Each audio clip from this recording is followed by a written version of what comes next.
Good afternoon. I assume everybody can hear me. I can hear this reverberating around the hall. Kind of welcome to St. Augustine's Church. My name is Terry Leventhal. I'm the director of the Cockburn Association, and it's so good to see so many of you here arriving for our conference on responsible tourism. Without any further ado, if I can hand over to Professor Ian Baxter, the conference chair. Ian? Thanks, Terry.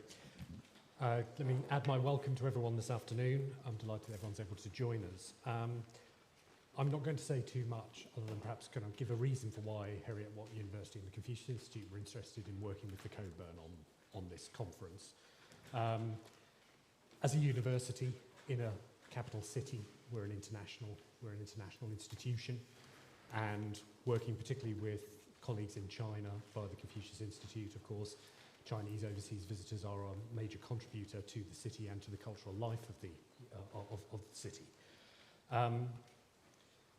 And that international nature of a transient population, I think, is an important element in the wider tourism discussion. And as we know, kind of tourism in Edinburgh is, everybody has a view on it. My question, I suppose, in terms of the conference title is Solutions for Edinburgh's Future. Should that have a question mark at the end of it? I think this is very much the start of a conversation. Edinburgh is known around the world as a capital city, as a cultural and festival hub, as a vibrant city and economic powerhouse within the country, and as a centre of enlightenment and education. But tourism comes with its challenges. And what we've seen over the last few years, particularly leading up to the pandemic and in a post-pandemic world, the civic space, the heritage space, the tourism space, the business space, the media space and the community space have all talked often at each other, but not necessarily together, about some of the issues around tourism. And so this afternoon is very much around hearing from a range of experts and starting a conversation, I think, starting a much bigger set of discussions and issues around what a good future for Edinburgh as a city and as a major destination and as a major business location looks like. So I'm going to stop there because we've got some very eminent people talking to you this afternoon. I'm not going to go through people's individuals' biographies because you have those on the papers in front of you, so you can read all about the individuals that are speaking. But I will be doing some quite ruthless chairing, so at the end of your time I will literally get up and probably guillotine you, so that we can ensure that we hear from everyone and also give a chance for discussion during the panel sessions. So without further ado, I'd like to welcome Councillor Cammy Day to give a general welcome. So again, welcome, I think, to many people who've come along to this session here, and also people online. I believe there's a number of people online taking part as well. It shows how we've modernised. But welcome along, and thanks again to the Cockburn Society for arranging and hosting this event this afternoon. For me, Edinburgh is one of the global leading cities for culture, for festivals and events. It's one of the reasons we're so successful, and the amazing city that we're in the city centre here. And for many who visit Edinburgh, it's also the gateway to the rest of Scotland. We know that the income that Scotland raises primarily through people coming through Edinburgh and then experiencing that. I'm proud that recently Edinburgh was named as one of the best cities in the world. And that's because our heritage, our culture, our festivals, our city, and of course, maybe importantly, our people. So for me, we have figures that suggest that tourism support and sustain over 37,000 jobs in the city, and that is more now than the finance sector has ever delivered in Edinburgh. Contributes over 2.2 billion of visitor spend to this economy every year. It also supports the many diverse local restaurants, bars and attractions. It also improved travel and accommodation here for residents, and it enriches the quality of life, I think, and economic vitality here in the city. Edinburgh's culture and heritage offering is one of the strongest draws for visitors here, with the city playing host to 2 World Heritage Sites and something we're really proud of, a suite of world-class festivals and of course 6 of Scotland's top 10 tourist attractions. The economic benefit can be seen across the whole city, but tourism also comes at a cost to us in the local authority and I think to our citizens. And we need to ensure that the city is able to accommodate that additional footfall. Keep in mind we have in excess of 4 million visitors come to our city now every year. And that additional pressure that creates on public services particularly. And here in Edinburgh that comes through many forms, whether that's the hugely increased costs of waste management during the festivals, to the ongoing maintenance and refurbishment of the many beautiful heritage buildings and streets in the city.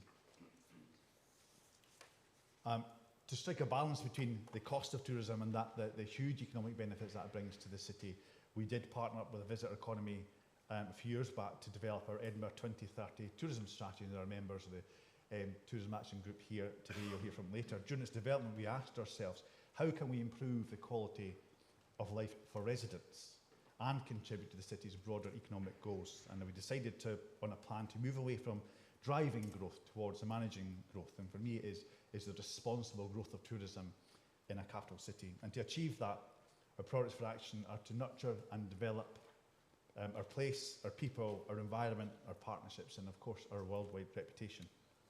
I hope we're successful, and if we are, a prosperous visitor economy should unlock a chain of benefits for everyone, leading to a better quality of life for our residents mainly, but a warm Edinburgh welcome to the many, many guests that visit this city. Our people here in Edinburgh contribute to the quality of life for residents and ensure warm welcomes for visitors as guests of the city. Our place development makes sure we have attractive spaces around Edinburgh, preserving world heritage and public spaces, and connects visitors, of course, to the less visit parts of the city. I want to see people go to Granton Waterfront and see the amazing work that we're doing there. Visit Granton Castle, go out to Craigmillar and everything else, not only the city centre. And of course, our environment. Edinburgh's tourism sector should lead the way in achieving environmentally sustainable urban tourism, and I think we're making great moves to that. And help businesses make healthy, environmental and sustainable choices to contribute to our net zero ambition by 2030. And of course, our great partnerships we already have across the city and beyond, that's developing and maintaining strong industry links and stakeholder partnerships. And maybe more importantly, and last in this, our reputation, that we need to enhance and maintain our global reputation as a great place and one of the best in the world to visit, to live, and be leading on progressive approach to tourism. I suppose to me, one of the ways that we can help manage the impact of tourism and create investment opportunities is the implementation of a visitor levy, which I'm sure you've all heard of in the media. We hope to have that in place by July 26. I keep saying a bit earlier, but Ian tells me it's only July 26. But as soon as we can, this is partly due to the government insisting we have an 18-month implementation, which we've disagreed with, but the government's forced us into that. So that levy will bring huge benefits to the city. The money raised will allow us to reinvest tens of millions of pounds in sustaining and improving the things that make our city the best in the world.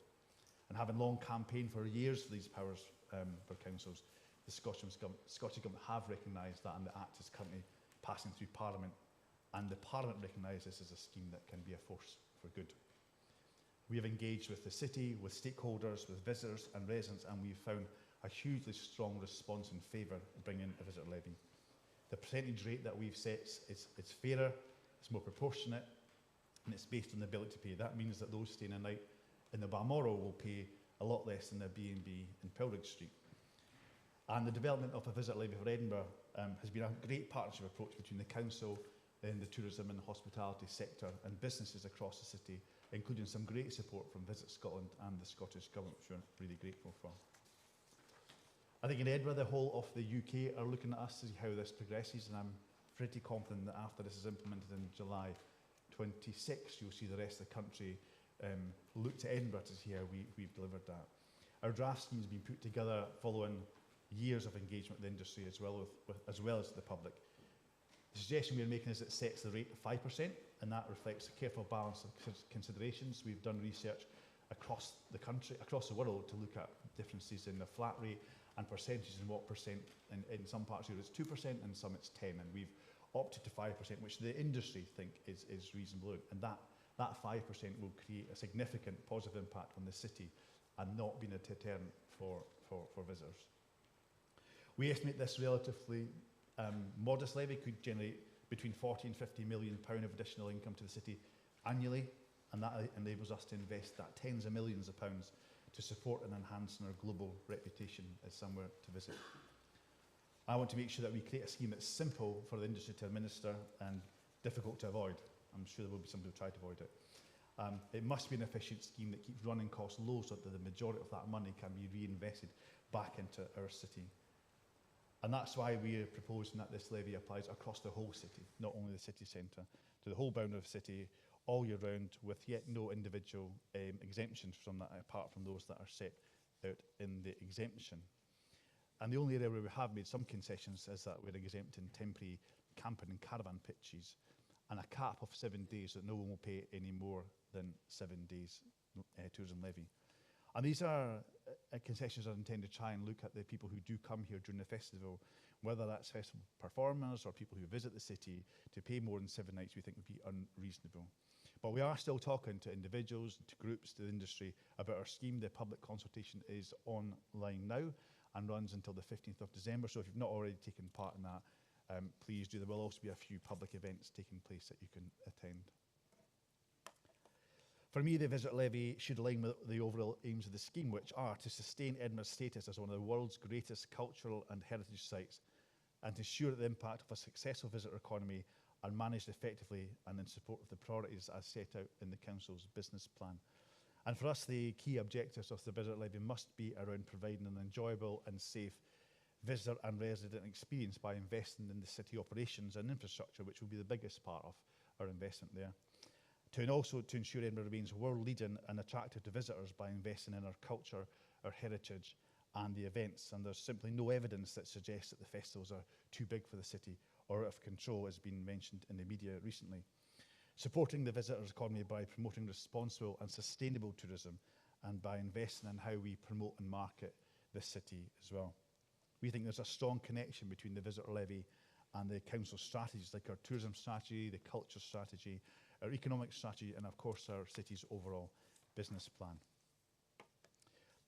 So for the moment, these are draft proposals that I've just mentioned. They are in the proposal just now. I've just been told to hurry along, so I will. So please feel free to take part in that consultation to make sure we do get it right for you. I think I've only got a minute left, so I'll probably skip on to the last one. We will apply this tax over the 365 days of the year.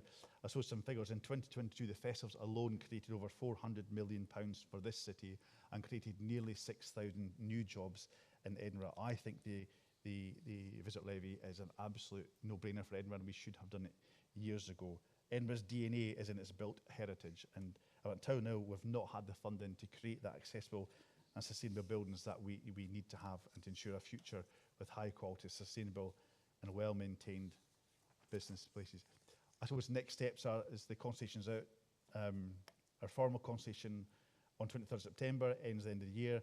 In January, we will have a special meeting in the council to make a decision on what the final scheme looks like, and then there will be, as I touched on, an 18-month implementation period until July 26. I think in finishing, this creates a fantastic opportunity for us, once in a lifetime, additional money to the city that we can invest in the key priorities that I've spoke of this morning.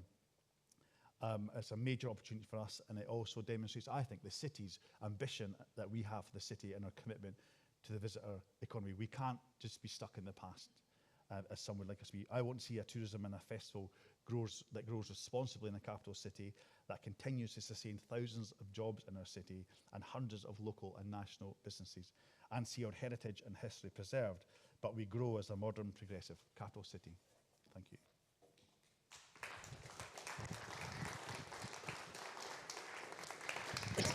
Thanks very much, Cami. We'll now welcome Professor Harold Goodwin to the stage. So I'm going to be talking about responsible tourism, which is what I was asked to talk about. I'm not going to express a view about whether Edinburgh has over-tourism, because I'm here in a professional capacity and I haven't done the research necessary to answer that question. I'm not speaking as a visitor to Edinburgh. So I'm going to provide an introduction to responsible tourism and to over-tourism, try and set a theoretical context in which you can discuss what the issues are and how some of them might be solved. So, Doxy's Iridex came out in 1975. There's a clear problem with that, which is that no community changes its view in some kind of straight line, going from euphoria to aggressive denial. It's not simple. Residents will have diverse views. Tourists will also have diverse views about a place. The problem is that some people gain from tourism, others don't. Some people lose. There's a spatial dimension and there's also a temporal ratchet effect. Places that I visited, let's use Prague, since I'm in Edinburgh. Prague I visited in 1968 for the last time. I used to take regularly groups of tourists to Prague, and that year, in 1968, we met no Czech citizens over Christmas in the centre of Prague. So I thought, what's the point of going there? So that's an issue as well for tourists. So Prague is on a list of places which I regard now as better to remember the way it was than to visit the way it is now. These are personal decisions that people will make about cities and destinations around the world. One of the ways of understanding tourism is to say that people, of course, none of us are day trippers, are we? Most of us would like to be seen as visitors or friends. Ludlow is interesting because they focus very heavily on the idea of the visitors, the tourists, being temporary residents. And of course, implicit in that idea of being a temporary resident is that you make some kind of contribution to the place where you are resident. They don't have a bed tax yet in Ludlow. It'll be interesting to see if they have one. But deep in that thinking of being a temporary resident is the assumption that you would make a contribution. So, why responsible tourism? It originated with a man called Jos Krippendorf in a book called The Holidaymakers, published in '87, and he called for rebellious tourists and rebellious locals. Tourism, after all, is what we make it. It's what we make it as day visitors, as tourists. It's what the city constructs for us in the choice that we have. As early as 1996, and there will be earlier versions, Boisman published on Coping with Tourists, European Reactions to Mass Tourism. This is not a new issue. It's been coming for a long time. Now, what happened in 2002 was the realization at the World Summit on Sustainable Development that whilst people were talking about sustainability, they were just talking about it. They weren't doing anything. As a consequence of that, we launched the Cape Town Declaration, which 20 years on, 2 decades later in 2022, we rewrote those principles and we have the Responsible Tourism Charter, which was signed on Magna Carta Island. This, just next week, we're launching a global organisation for responsible tourism in London. Now, the problem is that responsible tourism is about achieving sustainability. It's the taking of responsibility that drives sustainability. The alternative, of course, is irresponsible tourism, and over-tourism, where it exists, is generally seen as happening where hosts and guests, sometimes at the same time, sometimes separately, feel that the destination is being spoilt by the number of visitors. Now, clearly, that's what I felt about Prague in 1988. But that sense that the place has deteriorated is something which destinations need to worry about, both in terms of the residents, but also in terms of the visitors, because it's difficult to turn that around once people begin to feel it. Now, one of the things which you don't see very often in the tourism textbooks is the whole issue of the tragedy of the commons, which occurs whenever individuals pursue their own interests, their own rational self-interest, at the disadvantage of the community as a whole. Now, clearly this comes originally from grassland ecology, but that sense that if you put too many cows on a field eating the grass, in the end, you end up with bare earth because it can't sustain that number of people. We have a tendency to forget that we live in a finite world and destinations are finite. You can get a certain number of people through St. Mark's Square in Venice in a day. It is not an infinite space. So the question then becomes, as more and more people travel, how do you manage the public spaces so that they do not deteriorate it? Now, interestingly, Sir Colin Marshall, then chair of BA, launched the Tourism of Tomorrow Awards in 1994 and pointed out tourism and the travel industry is essentially the renting out for short-term lets of other people's environments. And I think the leader of the council is absolutely right. The money needs to come from somewhere to pick up the litter, repair the buildings, maintain the public realm. That money needs to come from somebody. Hardin's explanation is probably the most widely quoted. There is the tragedy. Each man is locked into a system that compels him to increase his herd, his volume of tourists, without limit, in a world that is limited. And ruin is the destination to which we all run. Doesn't only apply to tourism. If you think about it, there's a lot of elements of our world which are suffering from the tragedy of the commons. Which brings us on to the second order question, which is, who does the place belong to? Who is it for? Now, private spaces can impose entrance fees, time tickets, and booked accommodation, all of which manage the scarcity of those resources. Public spaces, however, are much more difficult. It's down to the elected councillors generally, or the National Park Authority. The public, the residents, the hinterland, the NGOs and the public agencies, the businesses, will all have their own views about where those limits should be set. The point I want to make is that managing over-tourism is notoriously difficult. It is not a simple thing. Over-tourism describes a set of complex feelings about what's happened to a place. It does not give you an analysis of what the problem is. So, the question of who a place belongs to is essentially, and I think inevitably, a big P political question. One way of raising the issue with political leaders, which in my experience works very well, is to say, should tourism be allowed to use the destination, or should the destination use tourism for the sustainable development of the communities? Clearly, that's a question which governments can answer and a choice that they can make. Having said they can make the choice, it's still very difficult to implement the decision that you make about that. And it's all, in the end, a question of balance between competing interests, which is, after all, what we elect local and national governments to do.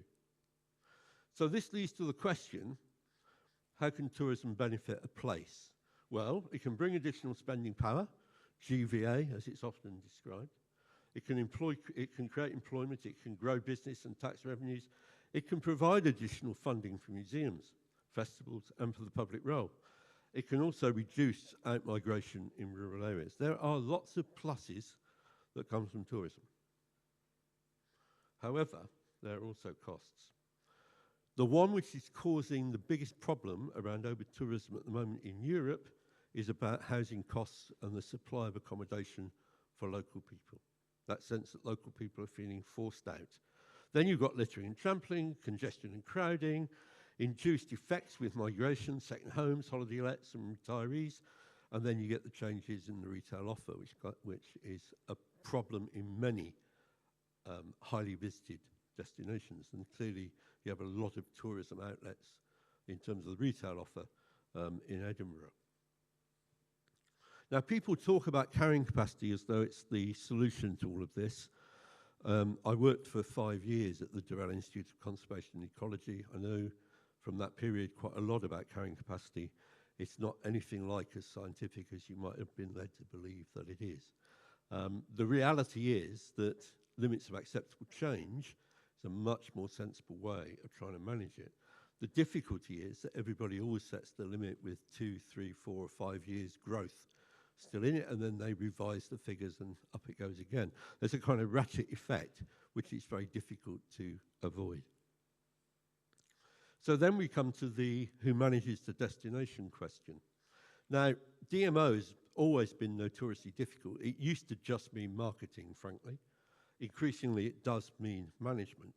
And I'm not going to talk about the marketing side because that's probably obvious and I've got 20 minutes. But on the management side, there is a need for a whole of government approach. Well, that's my point. It can mean destination marketing, can mean destination management. And it's always been unclear in the past. There's a general shift now towards it meaning destination management. But destination management is difficult because, for example, the amount of housing stock available for tourists is defined by the housing policy of the local authority. Transport is managed, not by the tourism department. So you need to bring the whole of the government structure together to manage tourism in a sustainable way. And obviously, land use and planning regulation also has a role to play in this. So we end up with it needing to involve nearly every department of government in any destination. That brings its own problems if you're managing any destination, and particularly perhaps in cities. So we come to the need for partnership and collaboration, and I hope that today's event will shed more light rather than generate just heat. It's very easy to generate heat on this issue. Light is what matters, yeah? Because there are answers to most of the problems, but they're difficult. I'll talk a little bit about those in a moment. But one of the things that you need to think about is the cooperation you get between these various groups on the left-hand side of the slide. The choice of target market is also an interesting question for you, because the market you choose will affect who benefits and who doesn't. So, for example, in the Baltics, they opened up when tourism first started. A lot of it was stag and hen party tourism. It's taken them a long time to actually change that market profile and go for a different segment of the market. Communities need to be positively engaged, I think, in deciding who benefits. But critically, we need to remember that destinations choice edit who comes. So Amsterdam has just managed to reduce its number of UK visitors by about 20% by carefully making sure that anybody who looked for stag or hen parties on Google got a nice piece of YouTube video telling them exactly why they weren't welcome in Amsterdam. And it's worked, 20% down. That won't please all of the owners of accommodation in Amsterdam. So, one of the key questions is, what key performance indicators are set for the tourism managers? Is it volume? Is it yield? Is it quality of life? Those are different targets. And in my experience, good professionals will meet any target you ask them to meet. But the question is, what target are you going to ask them to meet? So, is Edinburgh suffering from over-tourism? I don't know. Not for me to say. The issues are multiple, and you have to face the fact that we live in a world where all around the world, actually, housing has been commodified. It's become an investment that people make to fund their pensions. That wasn't the case for my generation, but increasingly that's the case, and it's not just in the UK. It's a problem around the world. Demarketing can work. The retail offer is increasingly regulated in some cities, and that works too. And you can alter transport routes to ease congestion. Over-tourism merely describes a feeling about a problem. It is not an analysis. And the analysis needs to be done in order to identify the causes and the solutions. So, to finish on a more optimistic note, the 2022 Responsible Tourism Charter laid out what we mean by responsible tourism. It's about responsibility driving sustainability, about making better places to live in, and better places for people to visit. You can always tell when somebody hasn't understood that when they start saying great places to visit are great places to live. They make that slip subconsciously. We need to explain why we take responsibility for the things we do, what we intend to improve, and then be transparent about the results of our efforts. Greenhouse gas emissions, plastic waste, and biodiversity extinction are problems everywhere. But a lot of the problems are more specifically local. Minimizing the negative economic, environmental, and social impacts, including crowding and over-tourism, is part of it. Generating greater economic benefits for local people, enhancing the well-being of host communities, a big part of it, I think, for most communities. And it's easy to talk about GVA, but you need to think about who is benefiting from that GVA. So if you take Ghana as an example, they just invited their diaspora to come home. They came home in large numbers. They bought houses, which they then live in 2 or 3 weeks a year. And of course, they rent them out for the rest of the time, but the money goes to their New York, London, or Zurich bank accounts. So whether that GVA is benefiting Ghana or not is a question for the Ghanaians to answer, not me. It involves local people in decision making. And I'm really impressed. This is the first event outside of Barcelona I've been at, which has brought together the different stakeholders in one venue. The Cockburn Society should be congratulated for that. It's an important part of the process. It's about making a positive contribution to the conservation of natural and cultural heritage, and I agree with what the leader said about the importance of maintaining the built heritage of Edinburgh, and that's not a cheap thing to do. The money's got to come from somewhere. It's about providing inclusive employment, and for guests, providing more enjoyable experiences. And you do that by offering culturally sensitive experiences and genuine respect between tourists and hosts, and building local pride and confidence. Thank you very much.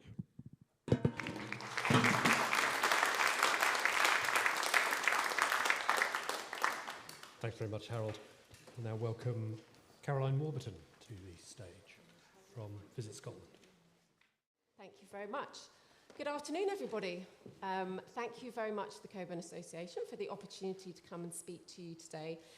So I'm Caroline Warburton. I am Destination Development Director at Visit Scotland, and I have a regional role within Visit Scotland.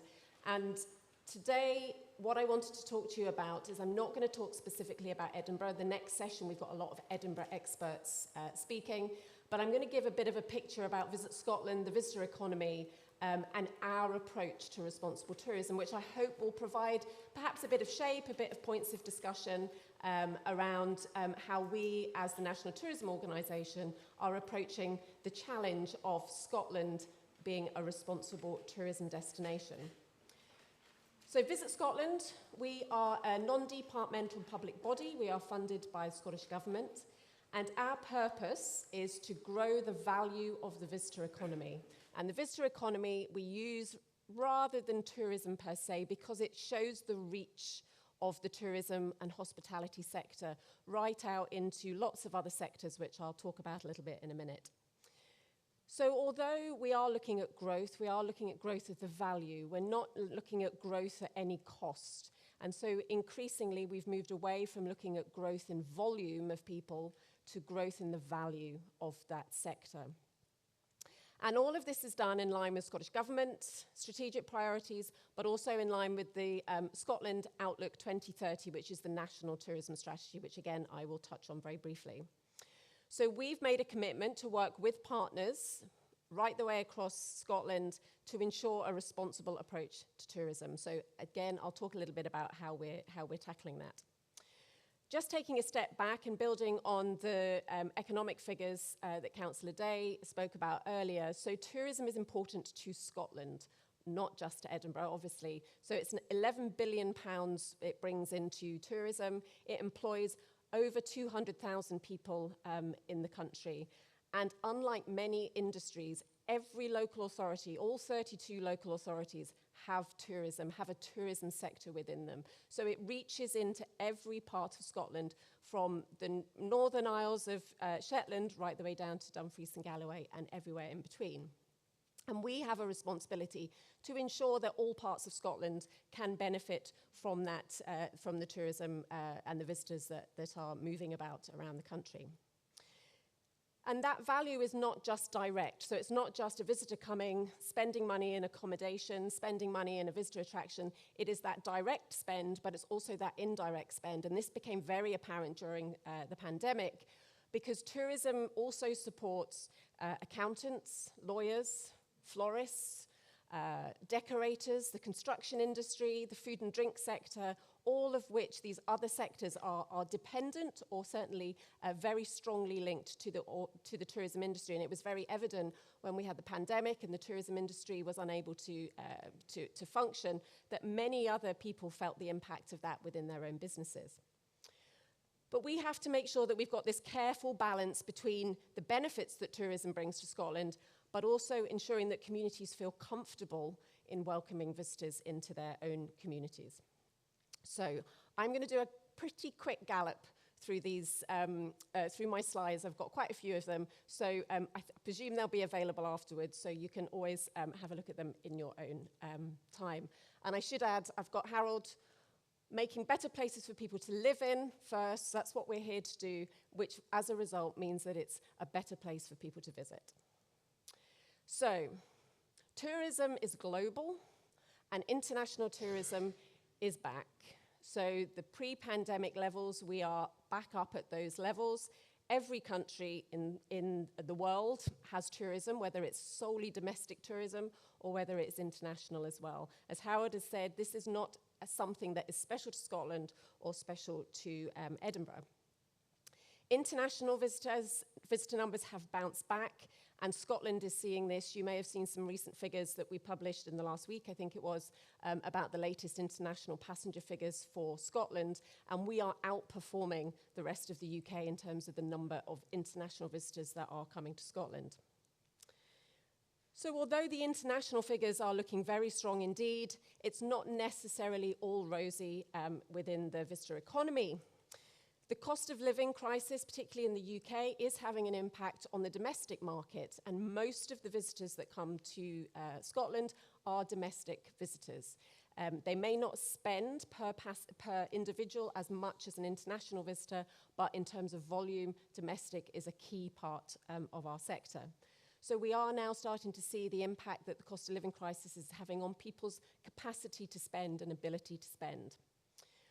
We've already mentioned we're in a climate emergency, so this has impact on businesses and on the industry in terms of regulations and the changes that are coming with those, but also consumer behaviour. People are looking for things which are slightly different, but similarly, we're also starting to see more extreme weather events, and how do businesses make sure that they are resilient to those events that are coming?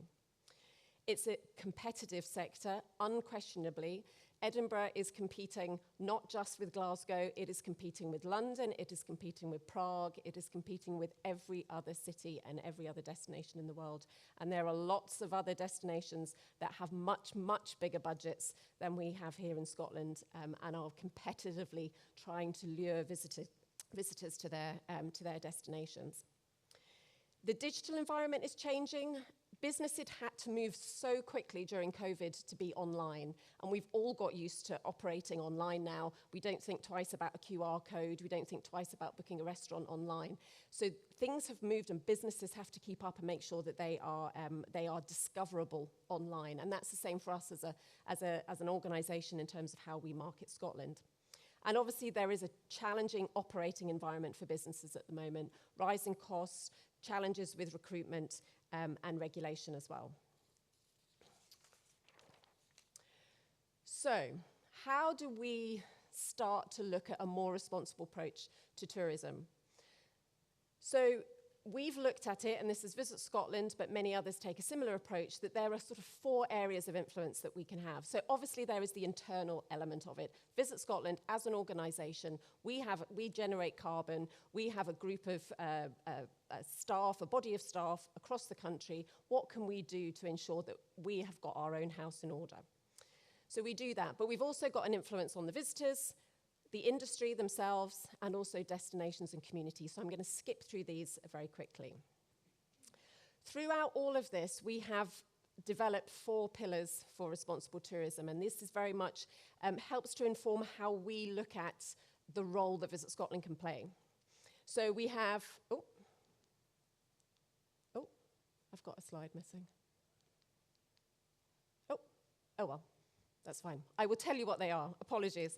So we look at supporting the transition to the carbon economy, the net zero carbon economy, ensuring that tourism and events in Scotland are inclusive, so everybody can have access, no matter their age, ability, nationality, where they come from, that they can all get involved in tourism, supporting and protecting this natural and cultural heritage, and also making sure that tourism contributes to thriving communities. So those are the sort of 4 pillars that we have. So marketing, I guess this is what most people think Visit Scotland do. We are much more than a marketing organisation, but this is probably the public bit that people see. So as I mentioned before, our role is to grow the value of tourism to Scotland, and we have 3 areas that we focus on. Excuse me, I'm just going to turn around and read these. So one is positioning Scotland as an inclusive year-round destination. So we are looking at trying to get more visitors to come in those quieter periods, so we're not compounding the issue by pulling more and more people into the summer. And you'll see that within our marketing, that actually we do very little over the summer. It's more around trying to get people to come in winter, spring, or in autumn. We're looking at what are the kind of key markets and audiences that we're focusing on. So who are the people who are going to bring the most value to us, particularly in terms of our international markets, and how can we encourage them to travel in sustainable ways. And finally, as I say, increasing the value per visit. So what we're looking for is for people to stay longer and to spend more while they are here. That's not to exclude any day visitors or anything else, but in terms of how we can help to make sure that there's more value being brought into Scotland, that is the approach that we use as a premise. We also look at consumer trends, and there's a huge amount of information available on our website. And again, you can have a read. I don't know how clearly you'll be able to read these, but I'll just read out the 3 headlines. So the trends that we're seeing: people with passion. It's about engaging with local people. They don't want to sit and passively watch what's happening in a community. They want to get involved. They want to look at immersive experiences. So how can I get involved with things that the local community are doing? And finally, about the power to change. And this comes back to that advocacy, that passion, whether it's climate, whether it's local activism. Where are those opportunities for people to get involved? And we've seen a big rise in volunteering, for example, as part of people's holidays. So, working with the industry. So this is how can we help to influence the businesses that are actually delivering those experiences for visitors. And we do this through a number of ways. Insights and trends, and there's a whole wealth of information around responsible tourism and the principles that we have on our website. Business resilience, I've already mentioned. Marketing advice, how can we help businesses reach the right markets for them? And also helping them to get access directly to the market. Oh, these are in a very odd order. Right, we might have some other ones as I get to the end. Looking at working with destinations. So one way that we can do this is through influencing strategy. And I'm going to quickly skip through 3 strategies which are relevant. The National Tourism Strategy, which I mentioned before. So this has 4 themes: our passionate people, our thriving places, our diverse businesses, and our memorable experiences. And I hope within all of these, you can see the importance of people, local people, communities within those. Within the industry leadership group that is overseeing the delivery of the strategy, there are 5 missions, one of which is very much community-led tourism. So again, the community is coming through in the strategic approach to tourism. At a regional level, there's a large amount of work going on at a regional level, and this is within Edinburgh, is the Edinburgh and South East Scotland region. And again, we're involved with the Regional Prosperity Framework, so there are 6 local authorities, ourselves and Scottish Enterprise, amongst others, looking at what are those priorities, what can we do to make sure that tourism in this area is sustainable.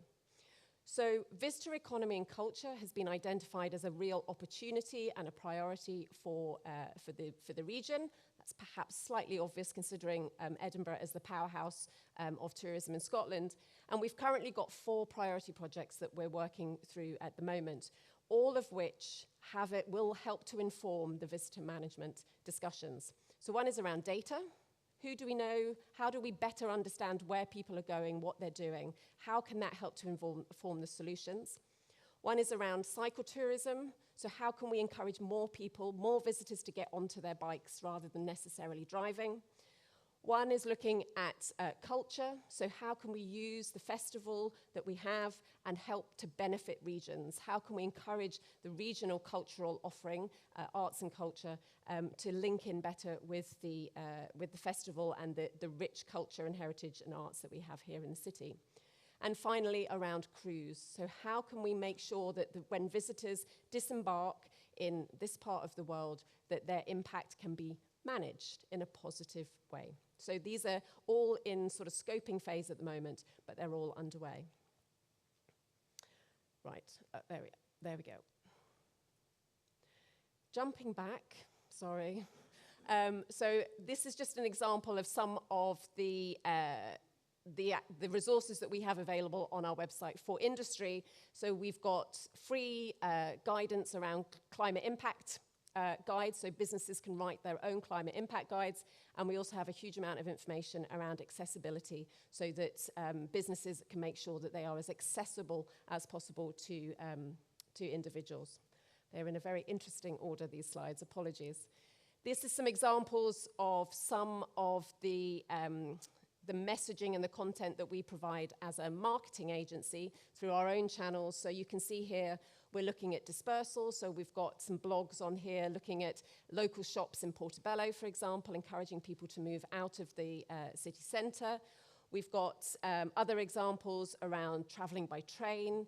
We've got other examples around eco-friendly places to stay in Scotland. So we're very much trying to move beyond the perhaps obvious tourism messaging that we might have seen 10, 15 years ago to a more environmental, sustainable and hopefully responsible approach. This is an example of how we are working with the industry, and we're helping industry access that responsible tourism market. Tourism Cares is a non-profit based in the United States. It's linked to the United States Tour Operator Association, USTOA.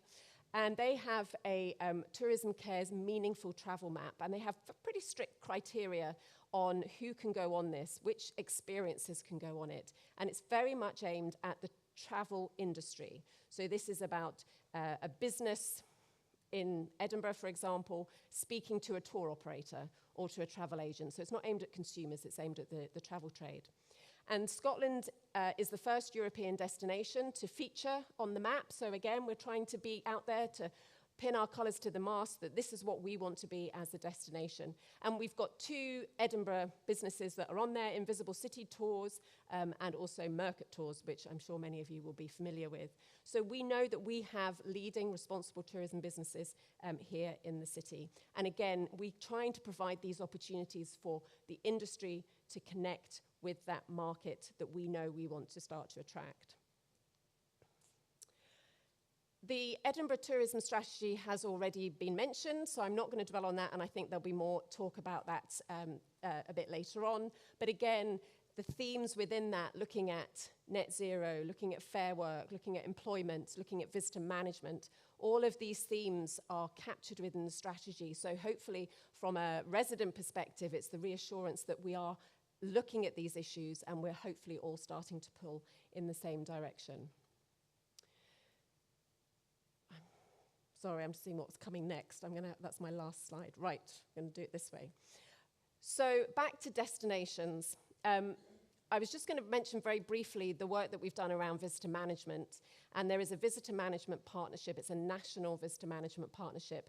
This is specifically or largely around the rural areas. And it came very much as a result of the pandemic and some of the challenges that we had with huge usage of some of our rural sites and the infrastructure being unable to cope. So again, it's one area where we as Visit Scotland are a key partner within that. There are the police, Scottish Government, local authorities are also involved, the national parks, and looking at a strategic way to help manage the visitors. And as Harold has said, it's no one organisation's responsibility to do that. It has to be collaborative. There is no other way to do it. And we've also managed on behalf of the Scottish Government a fund called the Rural Tourism Infrastructure Fund, which over the last few years there have been 75 projects that's delivered countless car parking places, toilets, EV charge points, cycle points, and it's very much about how can we help facilitate that responsible access into the countryside. And there's been almost £750,000 has come into the city of Edinburgh through the Pentland Hills area being that rural contribution. Where it's appropriate for a national organisation, we get involved with local initiatives, and I've highlighted a couple here. One is the Forth Bridges Trail. Again, an opportunity to pull people out of the city centre to another part of the city and to enjoy an area by bike or on foot.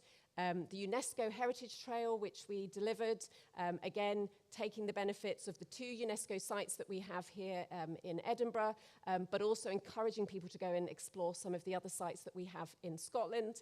And Edinburgh's neighbourhoods, work that Forever Edinburgh are doing, and the role that we have in helping to disperse people into other parts of the city. So, it's not my final slide, so I'm going to have to find it. There it is. So I put a question mark on the end of my title. So Scotland, a responsible tourism destination? And I don't know whether any destination will ever be truly responsible because of, as Harold has said, there are so many different views, there's so many different variables, but we all agree that we need to push in that direction. And that responsibility is for visitors, that responsibility is for the industry, that responsibility is for us as agencies, for the local authority, and for the residents and the communities. We've all got responsibility to help make sure that the responsible tourism is creating these better places to live in and better places to visit. And the four logos, which you probably can't see very well, are how we at Visit Scotland look at how we might measure that. So we call it the 4 S's. So we're looking at spread, we're looking to try and ensure that every part of Scotland can benefit from tourism if they want to. We're looking at spend, so we're trying to spread that economic contribution to all parts of the economy, all parts of the country. We're looking at seasonality, so can we make sure that there are more parts where it's quieter at certain times of the year and communities want more visitors, we can push people in that direction. And finally, satisfaction. Visitors will vote with their feet if they don't like it, so we need to make sure that we're giving them what they want, but at the same time, we need to make sure that the industry is getting what they need. And last, but very, very much not least, is that communities and residents are getting that as well. So we are very much bought into the idea of responsible tourism, and we will continue to play our part in that conversation. Thank you.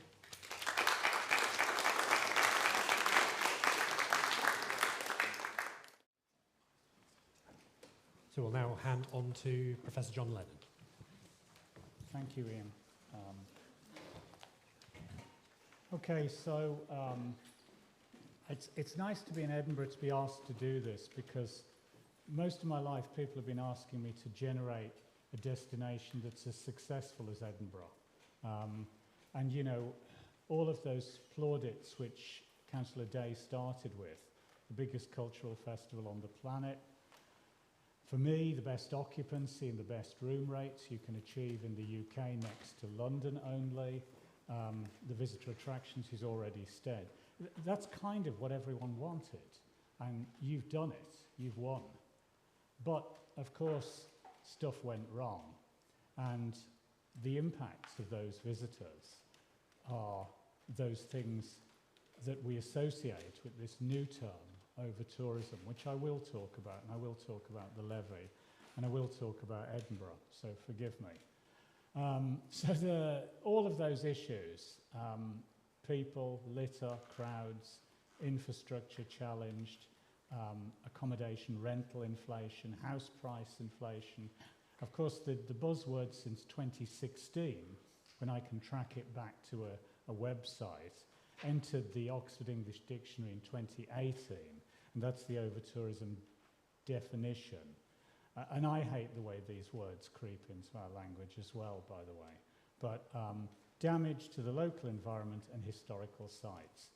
McKinsey, never slow to jump on a trend, of course, published a definitive large-scale report and charged pan-national organisations a huge amount of money to tell us that it alienates you, it degrades the experience, it overloads the infrastructure, and it causes all this damage to natural and built heritage. So, where we are importantly relevant with Edinburgh at this time is, as Councillor said at the beginning, is the Scottish Government's visitor levy, which is coming in 2024.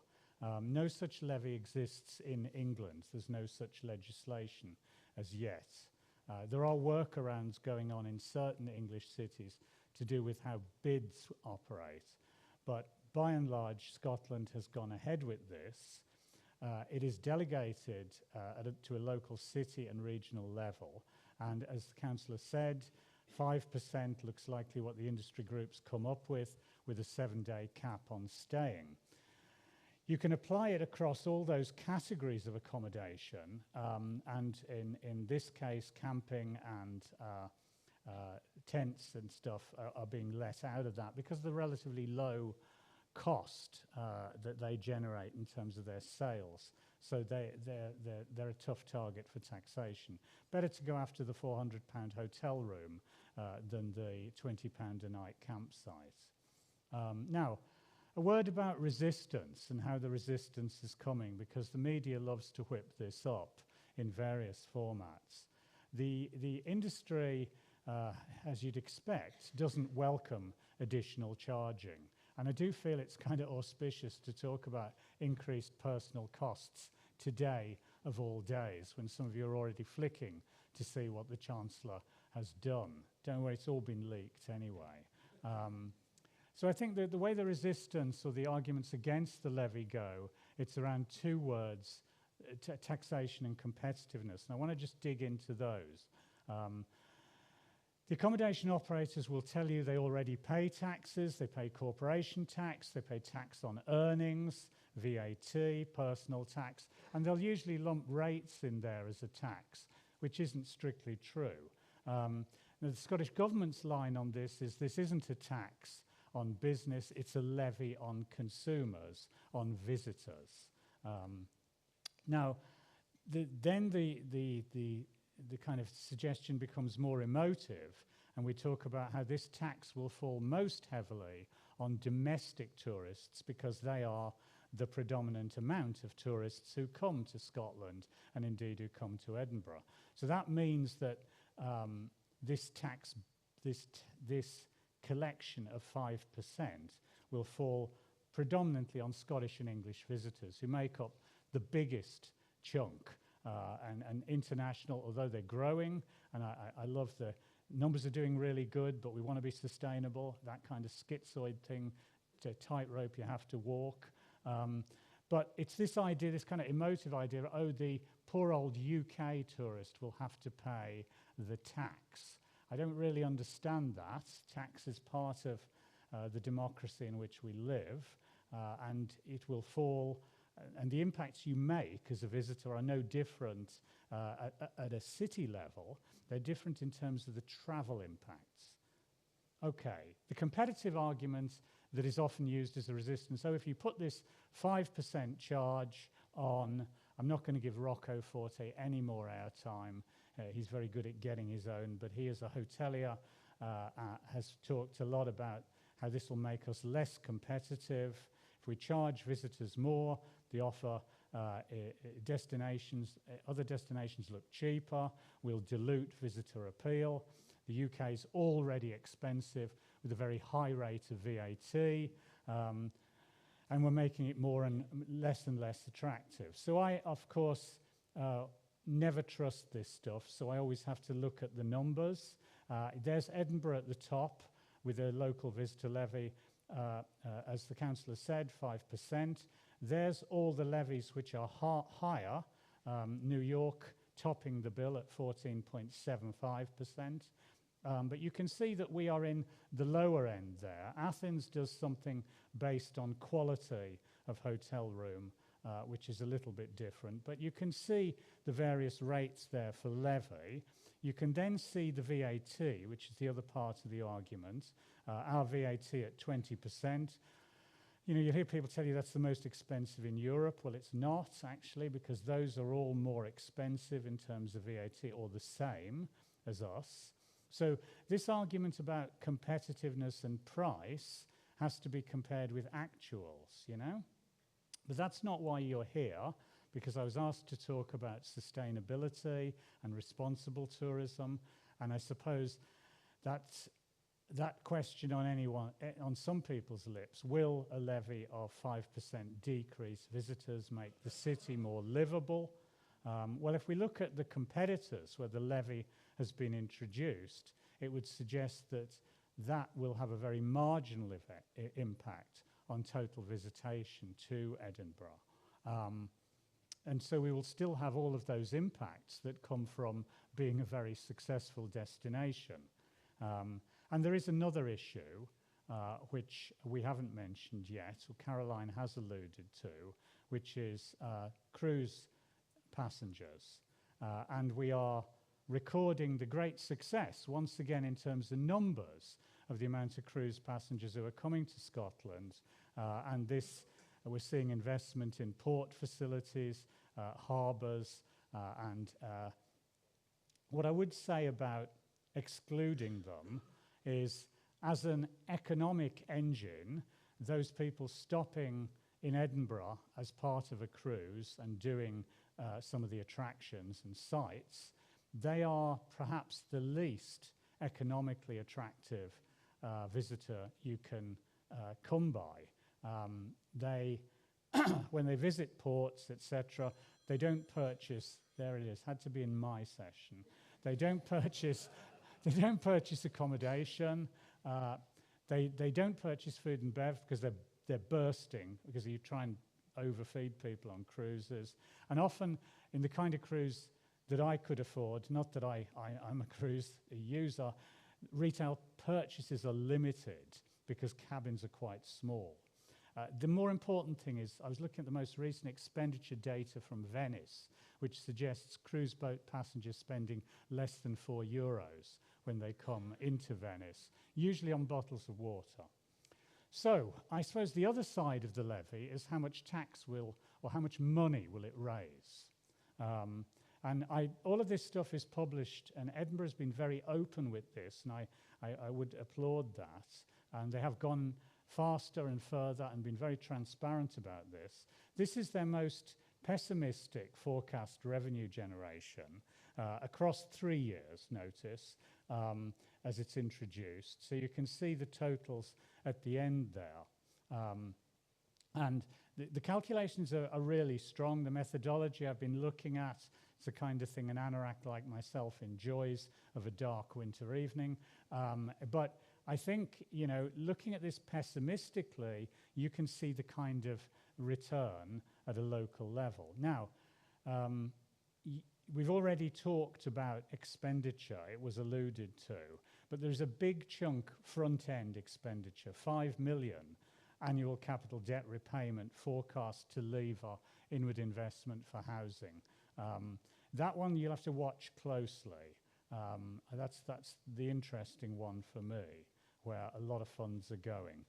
The remaining funds then after the others, admin, contingency and participatory budgeting, are the stuff to do with operations of the city, culture, destination and visitor management. So that's a picture of what is almost there. Consultation ends in the December date of this year. You still have time to comment. So Harold already alluded to how we repair the situation, and he said the very obvious thing, so I'm glad it's not just me who's the master of the obvious. What's good for residents is also good for tourists. And I suppose talking about the festival is important here, where not just in Edinburgh, but around the world, festivals have increasingly become visitor events, and local people crowded out by traffic, litter, queues, and locals staying away from them. And there is some other interesting data starting to come through in 24 about the appeal of secondary destinations. Don't worry, it's not going to usurp Edinburgh's dominance in Edinburgh, in Scotland, simply because of the transportation links, the air access, the rail, etc. But there does seem to be a little bit of fatigue coming amongst a minority of visitors about very busy capital and significant destinations. And that leads us to capacity issues. And I'm interested in this stuff. We can calculate carrying capacity for destinations. And it's an interesting academic exercise, and I used to be an academic. But how do you enforce carrying capacity in a liberal democracy where freedom of movement is quite important? So if you're going to fund this, understand it's largely academic, because you'll need legislation and regulation, quite stiff stuff, to start to control it. So I need to move on. Carrying capacity should also be seen not just as a quantifiable total number of people coming in and out, but it should also be seen in terms of social and cultural impacts, which are much harder to quantify, much more intangible. The idea of acceptable change to a city or a destination, to a community, to a living space, to things like the pace of life. And then, of course, more quantifiable things like balance of employment, dominance of certain sectors.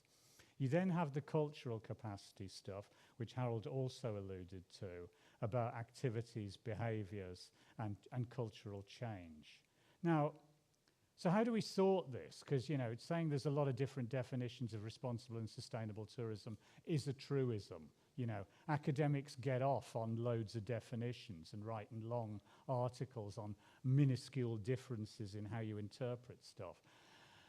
More importantly, has anyone actually started to deal with this problem? And actually, it's quite interesting who has. Theme parks always get a bad rap in tourism. But if you look at somebody like Disney, who introduced new rides over a cycle of usually 18 months to keep the park dynamic, their phrase, not mine, they add stuff like new ticketing, they enlarge spaces, they put in new cafes, they think carefully about the queuing science.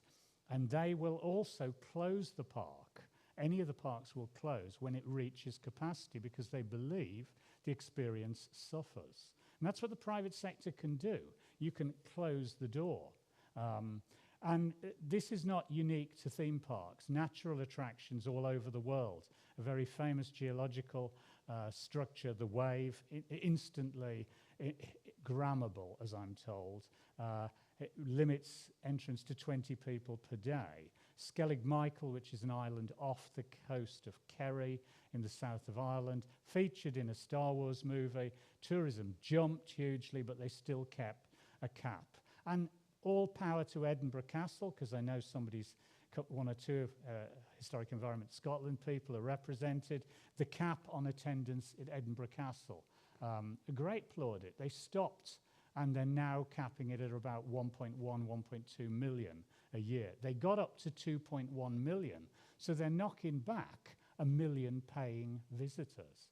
So it's not just the private sector who act. And of course, that comes with lots of conservation benefits and environmental benefits, but also benefits for the experience in Edinburgh Castle, which notably Edinburgh residents rarely do. There might be a reason for that, yeah? Go to Stirling, in my view. It's a better castle. That's an aside. I just wanted to have some lightness. You know, it's a bit dull, my stuff. Okay. Not all businesses then fail to act on this. But there is a problem, which I think it's more fundamental, that airlines, hotel chains, and online consolidators of private supply, people like Airbnb, are in a market economy wherein success is judged by increased revenue, increased profitability, and shareholder return. They have no upper limits, right? That is the dynamic of the market in which they operate. Yeah. Don't worry about the definitions of over-tourism or, you know, responsible tourism. Understand what it is. And how do you repair that? Well, you have to ask more fundamental questions about the maximization of economic impact and profitability, and should that be the goal? Is that what we should strive towards? Because the real costs are not the direct and indirect costs and the overheads. No, they're actually the costs to destinations, litter, pollution, sewage, heritage impacts, and more importantly, environmental impacts, yeah? In a very fragile planet at the moment. And all of that ESG stuff diluting and fading away as the world becomes an increasingly unsafe place. So let's think for a moment about what would be the loss to the destination. Much of this hotel chain franchise money never enters the UK. You know, when you stay in a Holiday Inn, 20% of that commission will leave the UK, and there will be no tax return for us. Similarly with Airbnb, a commission-heavy model that takes money away from destinations. So lowering their presence would lead to lower impacts and less people. But I'm not the first one to say this, and Harold went back, but I point to the UN, because not enough people listen to them these days, do they, worldwide? And the United Nations World Tourism Organization has said this some time ago. We need a tourism that takes full account of not just economic, but social and environmental impacts. And that means looking critically at the role of visitors, industry, environment, and host communities. And that is built into their Sustainable Development Goals, which are, you know, the crucial 17 objectives the UN has, which no one on the planet, apart from maybe one guy in America who looks likely to get at least a presence quite soon on our screen. Let's hope not. But, you know, everyone else agrees with things like ending world hunger, ending poverty, maintaining water security. Tourism is a big part of that, and the eye has already fallen heavily on tourism. Okay, thank you very much. You've been very patient.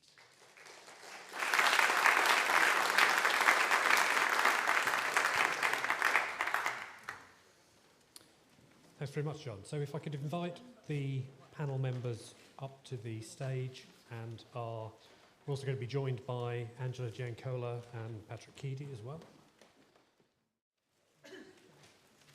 So the main speaker panel has been joined by 2 extra people, and perhaps we can literally in 90 seconds, 2 minutes, we can hear from both Angela and Patrick in sort of views from the ground. So perhaps we could start, Angela, with yourself.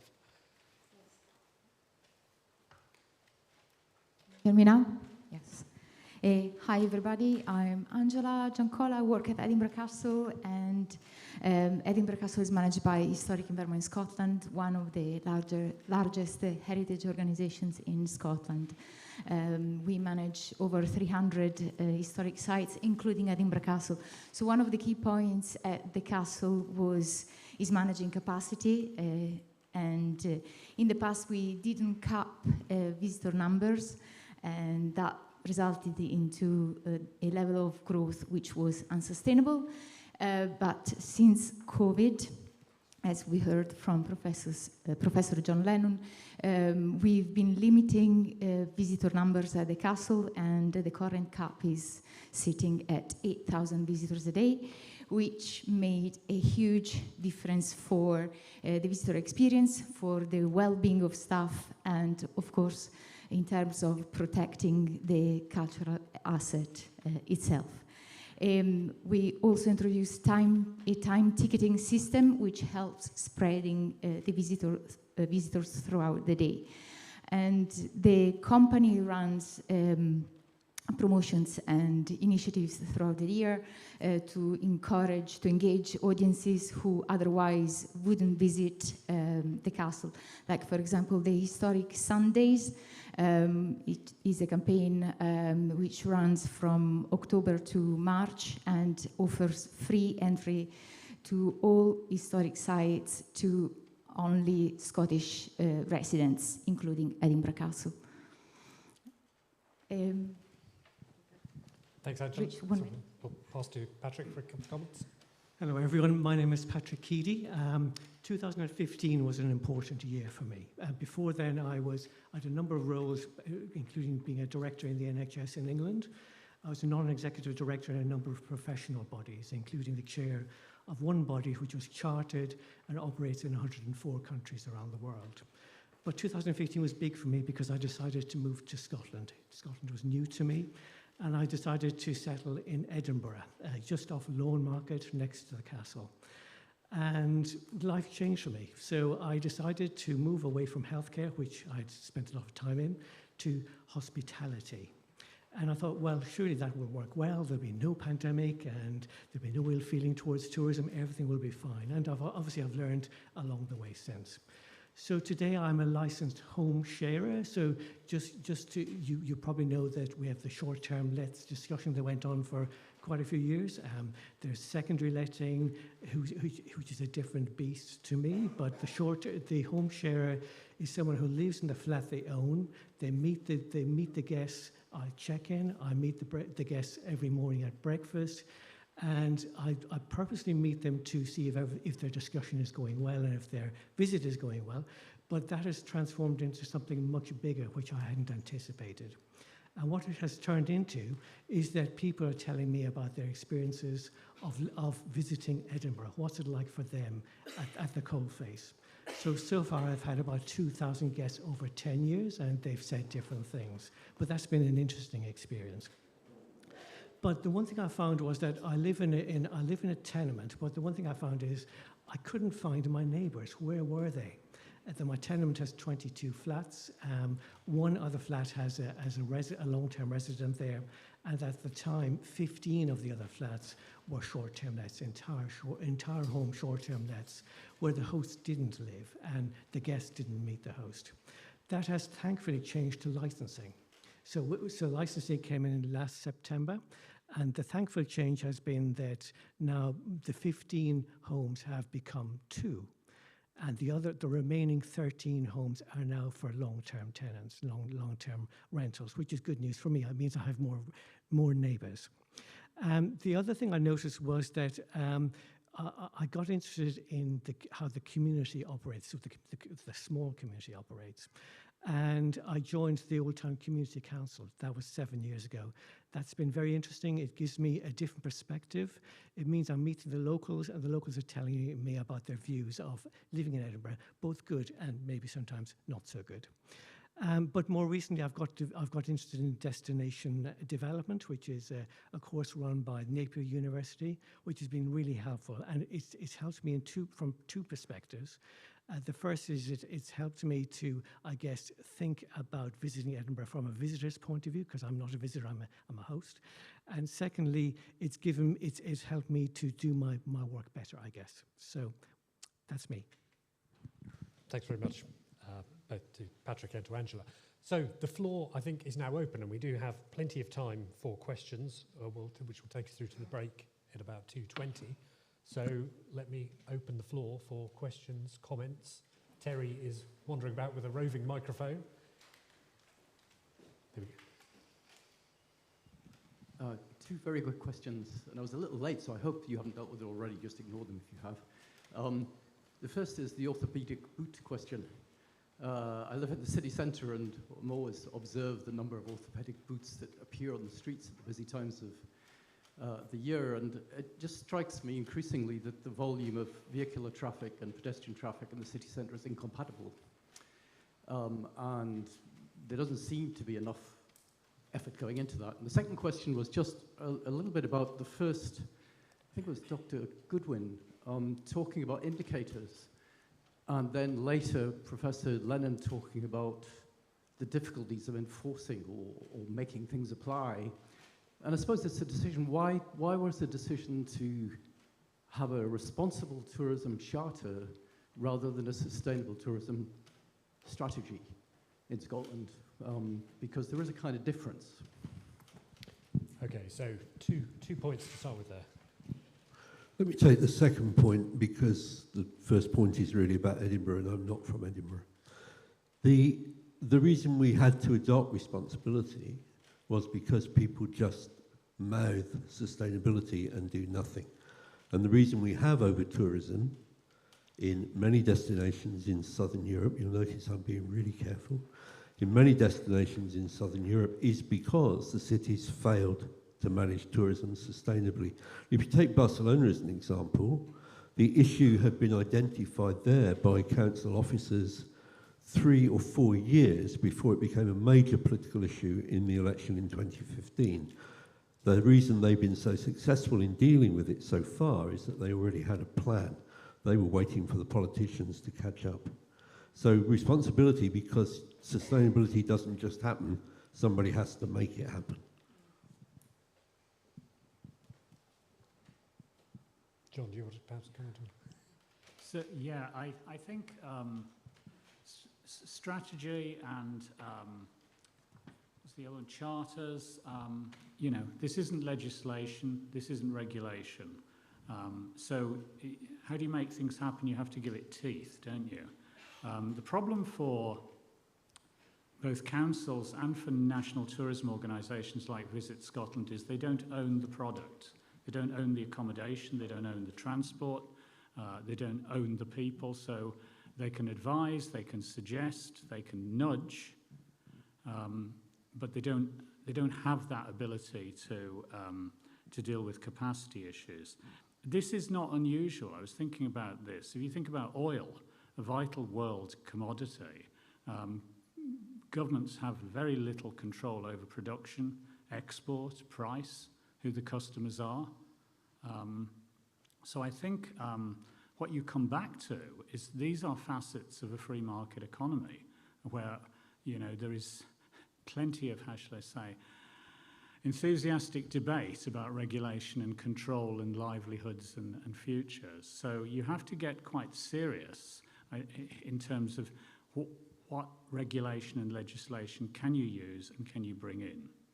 Because we've had UN Sustainable Development Goals for rather too long now. We've had a climate crisis for rather too long. Yeah.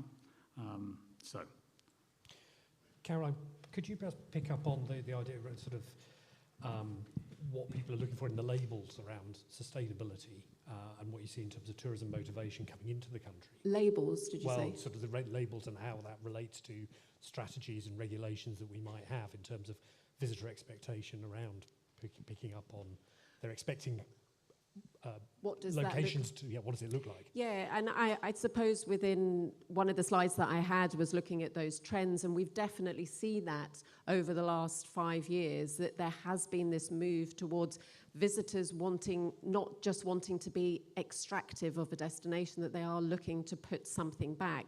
We have all been visitors, we have all been tourists, and none of us want to go to a destination where we think we're going to be having a negative impact on it. And the question is, how do we help facilitate that? It is challenging for us as an organisation because we don't own the product. So it is about influencing, it is about nudging people. But as you say, Harold, it's the responsibility. The thing that I think is powerful about the term responsibility is that it is on us all. Sustainable tourism is, to some extent, an academic approach. It's a theoretical utopia that we would get to where everything was in balance. But we've all got a responsibility to strive towards that. So I think it's a useful language to use, and we certainly found it very useful when we're speaking to the industry, that they do understand it. Sometimes there's a little bit of explanation, but they can also see what their role is within that, whether that's environmental, climatic, action planning, whether it's enabling people with disabilities to be able to get into their property and adapt in their property. There's so many different ways in that they can do that. And for every business, it is different. There's no blueprint for it, which again, doesn't necessarily answer the question, but it has to be an iterative approach, I think. Yeah. Harold, you wanted to come? Yeah, the question has morphed into a different question in a way. I don't accept that there's nothing that the public sector can do. In the end, Barcelona belongs to the people of Barcelona and to the businesses who are based there. And the city government, when challenged by open political revolt, if you remember, there was demonstrations against the buses. On that occasion, more recently, there's been the water pistols example, which has gone around the world. Tourism to Barcelona is not turned down at all. And the point they make in Barcelona is that it isn't just the tourists that are a problem. It's all the people who want to use Barcelona, whether that's the universities, the businesses, the meetings, conferences, incentives. It's all of those people. It's not just the leisure tourists. So you end up in Barcelona regulating the way in which the city is used. So you stop people putting tables on the pavement so that people can actually move along, particularly the elderly and the blind and the infirm, for example. You control the number of rental accommodations, because we're all carefully not talking about the really big issue in cities at the moment, which is the difficulty people have to find housing. And in reality, Barcelona has decided, whether they'll do it is another matter, but 2028, no more short-term lets within the city of Barcelona. That's a very draconian solution, and I'm not advocating it, but what I'm saying is different cities find different solutions, and in the end, it's the government of the area which needs to manage this. And remember that the place belongs to the people who elect them. I'm wondering whether Patrick or Angela, you want to comment on sort of, as hosts of visitors at either the castle or in your home, whether you want to comment on kind of the regulatory aspect of this, or indeed the orthopaedic boot bit, which I think we do need to pick up on as well around infrastructure. Well, in terms of difference between sustainable and responsible tourism, sustainable tourism highlights the issues, while responsible tourism invites us all to take actions, which has been highlighted thus far, I think. I fully agree with what Harold said, that at the end of the day, it's the local government that has to manage and so on. Here that's happened, it's taken a long time with short-term less. It's come through the Scottish Government, and then it's come through to the Council, so now it's in force. So I think, yes, it's up to local government to enforce and to manage, but perhaps they need to up the pace slightly. And on the sort of the off people was around sort of infrastructure and the ability of the infrastructure and pavements and roads to be able to cope. Is it?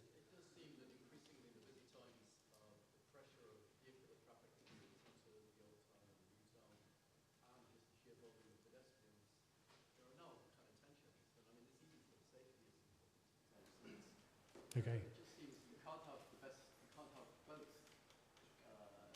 All can you? Well, can we? So the question was about how you balance, sorry if I may feel, the question was about how you balance the pedestrian and the traffic balance, which, if I must be honest, it's not only a problem in places that have got large numbers of tourists, it's a problem nearly everywhere.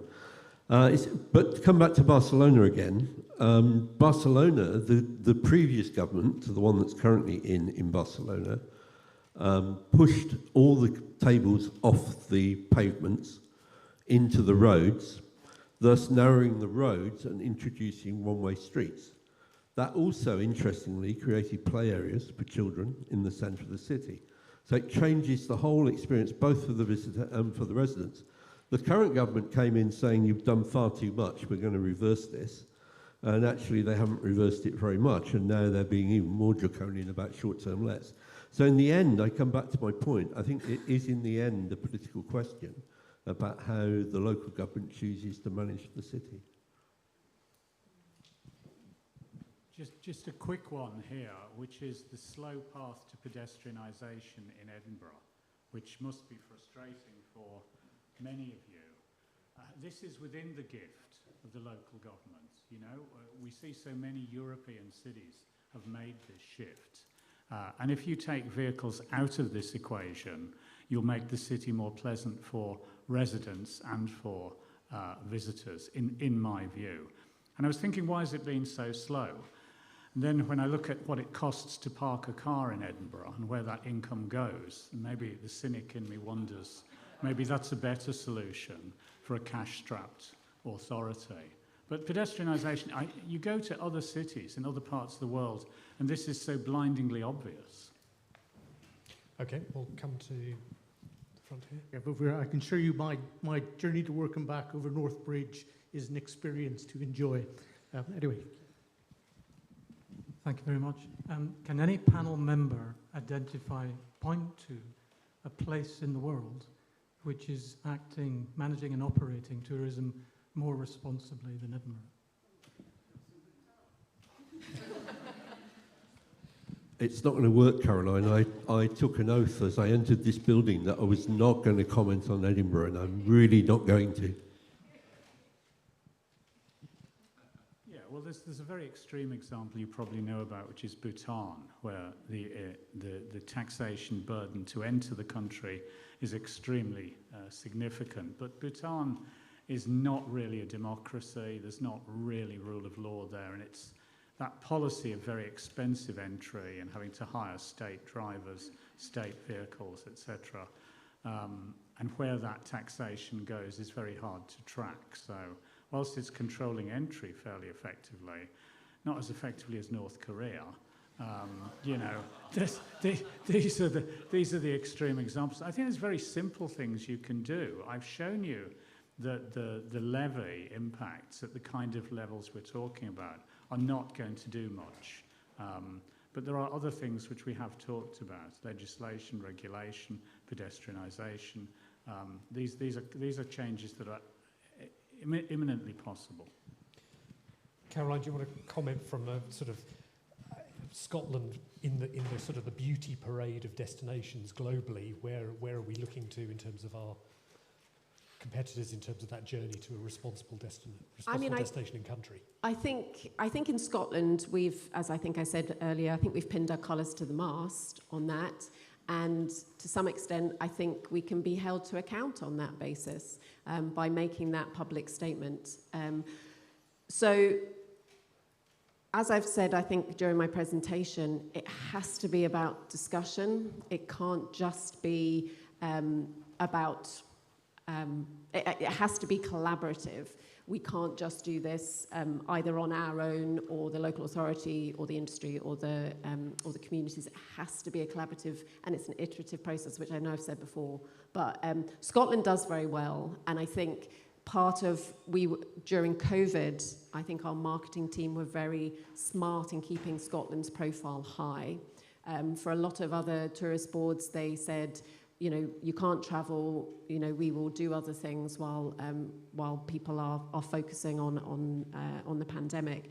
But we didn't. We continued to say, we look forward to welcoming you back when you are able to travel. And that is now what we are seeing coming through, because we know that there is a latent demand. It's such an iconic destination, Scotland. And we're seeing that particularly in North America, in Australia, in Canada. The diaspora, people have got Scotland on their bucket list.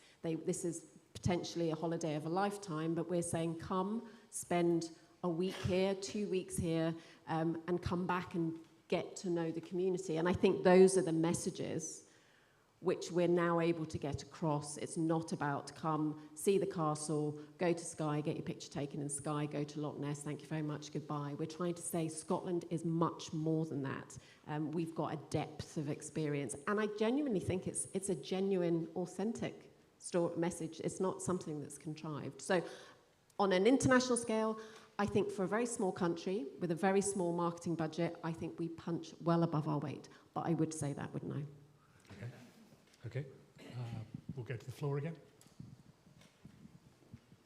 My question takes you a stage back. You are a traveller before you arrive in the United Kingdom, if you're coming from out with the United Kingdom. And you are a traveller when you maybe fly out of the United Kingdom. So my question to the panel is, you're sitting here talking about responsible tourism, so you are accountable for your own actions. How have you offset your air miles in any travel in the last 10 years? Specifically, what have you done, through which organisation, and if you haven't, why not? Who would like to pick that up first? So yeah, this is something that did cross my mind about 8 years ago, and I'm very fortunate in that I've got some rough field that I own around my house. I don't live in Edinburgh, so I shouldn't really comment on Edinburgh. So I've been planting trees. I know it's a bit sad and middle class, but I've got up to about 380 trees in what I call Duncan's Wood, but it's nowhere near close to the scourge of my travel worldwide. But I'll keep planting those trees, you know. It's better than watching satellite television. I'll be honest, I haven't done a huge amount of overseas travel over the last few years, so I try where possible not to fly, and I will travel by train if I can, and I'm just back from a week in Harris, so I think I've been abroad probably in the last 6 years once. So I'm trying to take responsibility for my own travel actions. I'm not perfect, and to be honest, I'm unsure that anybody is, but I try my best. Yes, just during the pandemic, I joined the cycle scheme, so I regularly commute to work by bicycle, and I cycle everywhere in Edinburgh. I also wanted to say that Historic Environment Scotland, as an organisation, adheres to Good Journey, which promotes sustainable travel to historic sites. It doesn't include Edinburgh Castle, but includes other historical properties like Doune Castle or Craigmillar Castle.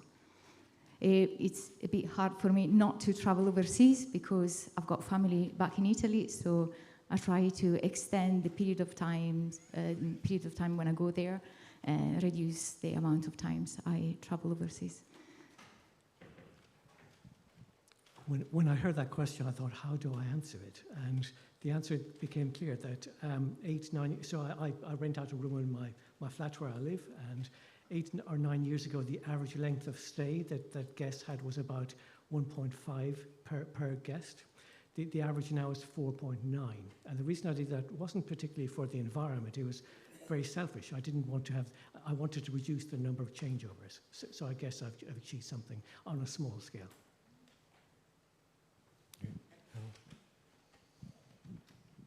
I've been waiting for years for somebody to ask me that question on a public platform. So congratulations for asking the question.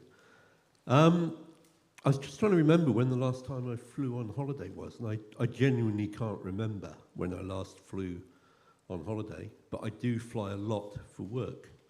And I'm very uncomfortable about that. I haven't flown domestically probably for 15 years. I really can't remember that far back. I'm too old to remember. Internationally, I fly way too much. I'm going to India for a third time this year. I defend it on the basis that I don't go to any of these places without talking about climate change. And I don't go unless I think I'm going to make a difference. Whether that justifies it, I don't know. But it is the way it is. I certainly fly less than I did 2 or 3 years ago. And for me, one of the big benefits of COVID was discovering that I could speak at conferences all over the world from my desk in Faversham. And I really like doing that, partly because the beer's better in Faversham. Okay, I guess for full disclosure as well, I should say that we have a university sustainable travel policy which I follow, and I get the bus to work every day. Just go over here, just one little fun fact that came out from a previous conference we organised. 1 day's travel to the Christmas market was the equivalent of planting 543 trees growing over a 40-year concessionary period. So just a little thoughts to think of the impact of it. Hi, my name's Colin. I'm a resident. I've lived abroad for 40 years and I just came back a couple of years ago. And my experience abroad reflects what I'm asking you now. To what extent is it not, could tourism be described as an extractive industry? When I see tourism in Edinburgh, I think of my time abroad, I think of oil and gas, I think of local communities, I think of a return on investment. Councillor Day mentioned the figure of 2.2 billion. Now, the obvious question is, from a former finance guy, is who's the ultimate beneficiary owner? We mentioned that tourist tax of 50 million. In perspective, that's under 5%. We talk about the low emission zones and things like that. We welcome 161 boats. We talk about having good tourists. The basis for that is having healthy residents. I struggle to find, I'm trying to find how many people have been left in the centre of Edinburgh. I ask you, when you ask polling records and things like that. So in summary, when I look at Edinburgh, I see an oil field, because you cannot recreate what it has, as in any city. And I see, when I look around and I check who owns things, yeah. And Forth Ports is owned by the Canadian Pension Authority, for example. If you want to go out for a beer after this, you probably go to a Green King pub. Is owned by Chinese. I check around my neighbours. I cannot afford to go around and check all the ownership.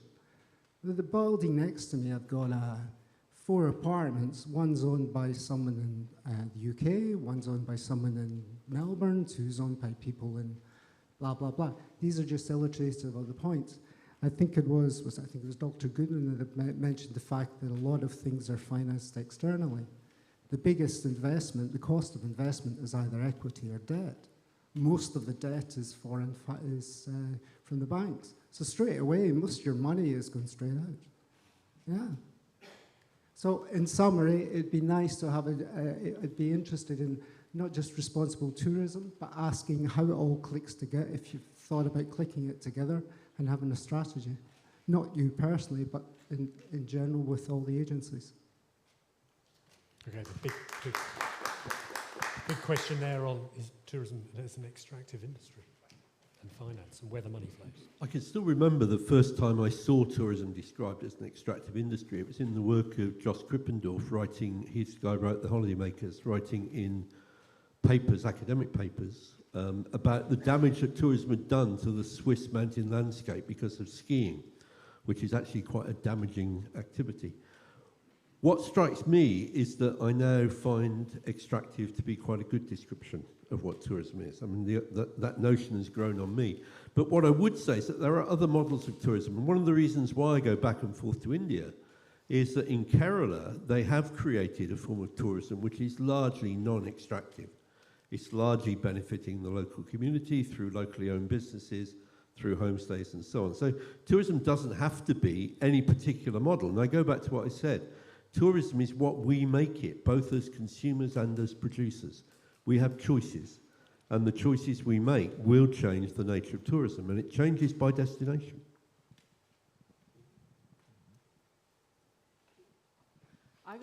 I was actually just going to pick up on your cruise point, and I can't remember whether it's been mentioned explicitly, but so the cruise is not included in the current visitor levy legislation, but the Scottish Government made a commitment to consult on it. And so they're just starting on that process. And we were having a conversation internally at Visit Scotland at the beginning of this week around the importance of the clarification about what the rationale for that levy might be should it come to pass. You know, are we looking at applying a levy to the boats because it's because of an environmental, a climate, so therefore it would be per boat?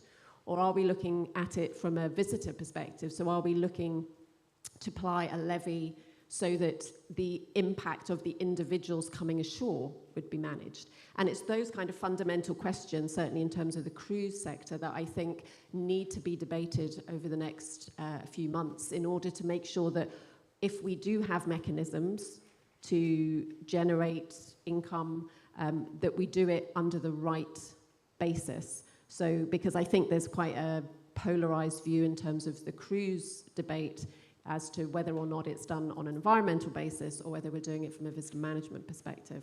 And I think that's all still to play out over the coming months.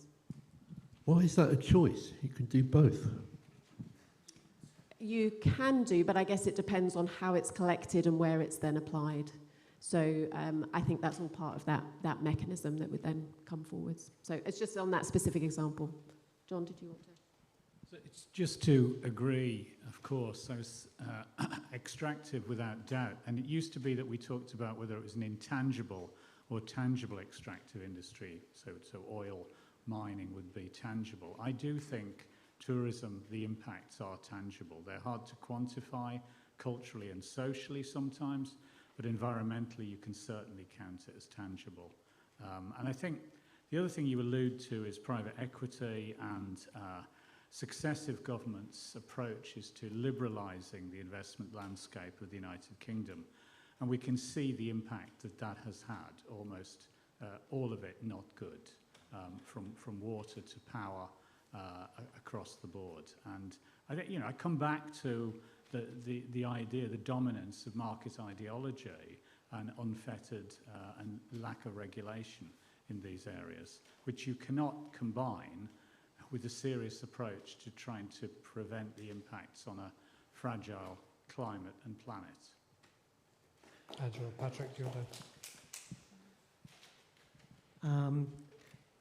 I think if I broaden the definition of extractive to social, so the experience of living, for example, in the Old Town, I would suggest that the experience this year is probably better to 18 months ago. And the reason I say that is that there are less short-term lets of the various varieties than there were. So I think we've just gone beyond the cusp of everything was just deteriorating. I think we're just beginning to improve, but there's a long way to go. Okay, Chair, I'm going to go to this gentleman here, then the gentleman over here, the lady kind of here, then I'll go to Donald, and keep your hands up and I'll stroke you, and then I'll come over here as well. So. Thank you. My question is about the fringe. You can't talk about sustainable tourism without kind of talking about the fringe. I think the general consensus, at least in my opinion, of people in Edinburgh is this happens to us, but it isn't for us. A couple of examples. The first 2 weeks of the Fringe is all that the kids really get to experience of the Fringe, because then they go back to school for half of it. The wealth that you were talking about it being taken out of the city, Underbelly, one of the big producers of the festival, it's a London-based company. They take that profit straight out of the city immediately. So what can be done? I can see the routes that are being done. The Foodies Festival was just outside the city. I can see these little threads that are starting to begin, but what is big picture? What is being done long term to make this for us and not to us? I think that's a challenging question, certainly for probably three of us on the panel. So, I mean, I find it fascinating when you look at the history of the Fringe and the fact that it was originally started to extend the season, and because it was beyond the Scottish school holidays, and now look at it. I think the Fringe, my understanding, and I'm not based in Edinburgh, my understanding is that the Fringe is doing a lot of work to try and disperse the activity around the city. Whether that's appropriate to what residents want, I don't know. And my understanding, and again, I'm happy to be corrected on this, is my understanding that actually a lot of the tickets, a high percentage of the tickets are actually bought by locals. So whereas there may be some direct acute impacts on, you know, many members of the city, there are also a lot of local people and children who are benefiting from it. So I wouldn't say I'm in a position to comment on what the Fringe should be doing per se, but that might be something which you want to pick up with the panel, the next panel, who have got a bit more local insight. Anybody else want to? No, okay, yeah, Patrick. I think one of the pluses of the pandemic is that it started to break down the silos. We have lots of silos in tourism and around the city in general. And one of the silos it helped to break down was the festivals. So for the first time as a community council, the festivals approached us to speak with us and to have a dialogue. And that discussion was with Festivals Edinburgh, which is the overarching umbrella for the top 10 or 12 festivals here. And I'm just reading from the notes from one of the meetings. And one of the conclusions was that there was a concern about the evolution of the mega festivals and events companies with disproportionate influence being felt that was unfettered. And that was the problem. And then the solution was that the belief and the agreement was that there needs to be a concordat written between citizens of the city and the festivals. So I think that is the way forward, but unfortunately nothing has happened since this was written 2 years ago. So perhaps that's a good place for us to start. And I think, as I said, it's probably a question that we'll come back to later on in the afternoon. So we'll go to the... Hello, Kenneth Wardrop, Senior Research Fellow at Edinburgh Napier, and thank you, Patrick, for the plug for our Destination Development Leadership Programme. My question is, does the panel think that to help progress the objectives of responsible tourism and to foster a strong community, public and private sector partnership in the city would benefit from a destination management organisation being created, and that would help disperse some of the funding from the transient visitor levy as well?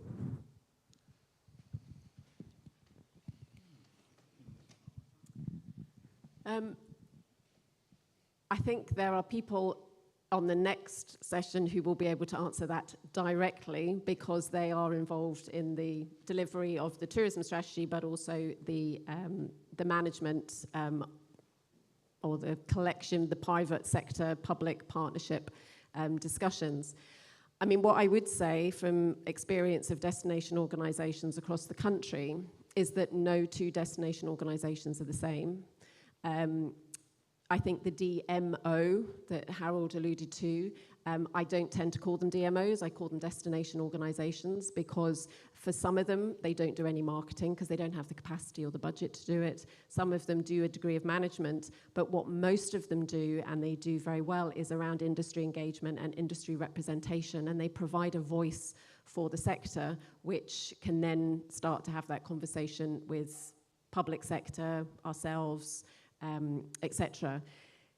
So I think we have that in Edinburgh. We have a platform, my understanding, and Donald can will, I'm sure, talk more about that structure shortly. We have that public-private. Now, whether or not that needs to be a standalone organisation, which a destination organisation tends to be, I think is up for debate, because there are huge costs that come with setting up an independent organisation. So I think it's for the destination to have that conversation and to decide. In some places, yes, they have an independent destination organisation, but where I work in Fife, Dundee, Perthshire, no, they have tourism partnerships which deliver a similar function. So I think it's for the destination to decide, and I'll tee up Donald for the next bit to perhaps answer your question. Can I just make the point that the point I was trying to make from the platform is that it depends on who controls that organisation and what the KPIs are for that organisation. Those questions are much more important than anything else, really, because you can go for growth, you can go for yield, you can go for community benefit, but the way you set that organisation up will determine what the KPIs are for the very competent people who run them. And I've seen DMOs, which are marketing, switch to management as soon as they change the salary structure and the KPIs and the performance targets for the people managing them. They're very competent to do it, but they need to be given a brief about what the objectives are, and I think that has to come from the local community in some way. Very quickly, I mean, that was a really complicated question. I'm really pleased I'm not one of your students, but and I wasn't quick enough to write it down because there are about 3 questions in one. But the fundamental first one is the DMO thing, and it's the M. How can you manage something that you don't own or control? They're not your employees, they're not your businesses. So the whole management stuff is a bit of a myth in my view. That's why they defer to marketing. But as you know, as Caroline has said, there's no money for marketing, and they expect the central agency to do that. And watch that space closely. The other thing to say is the expenditure on the levy.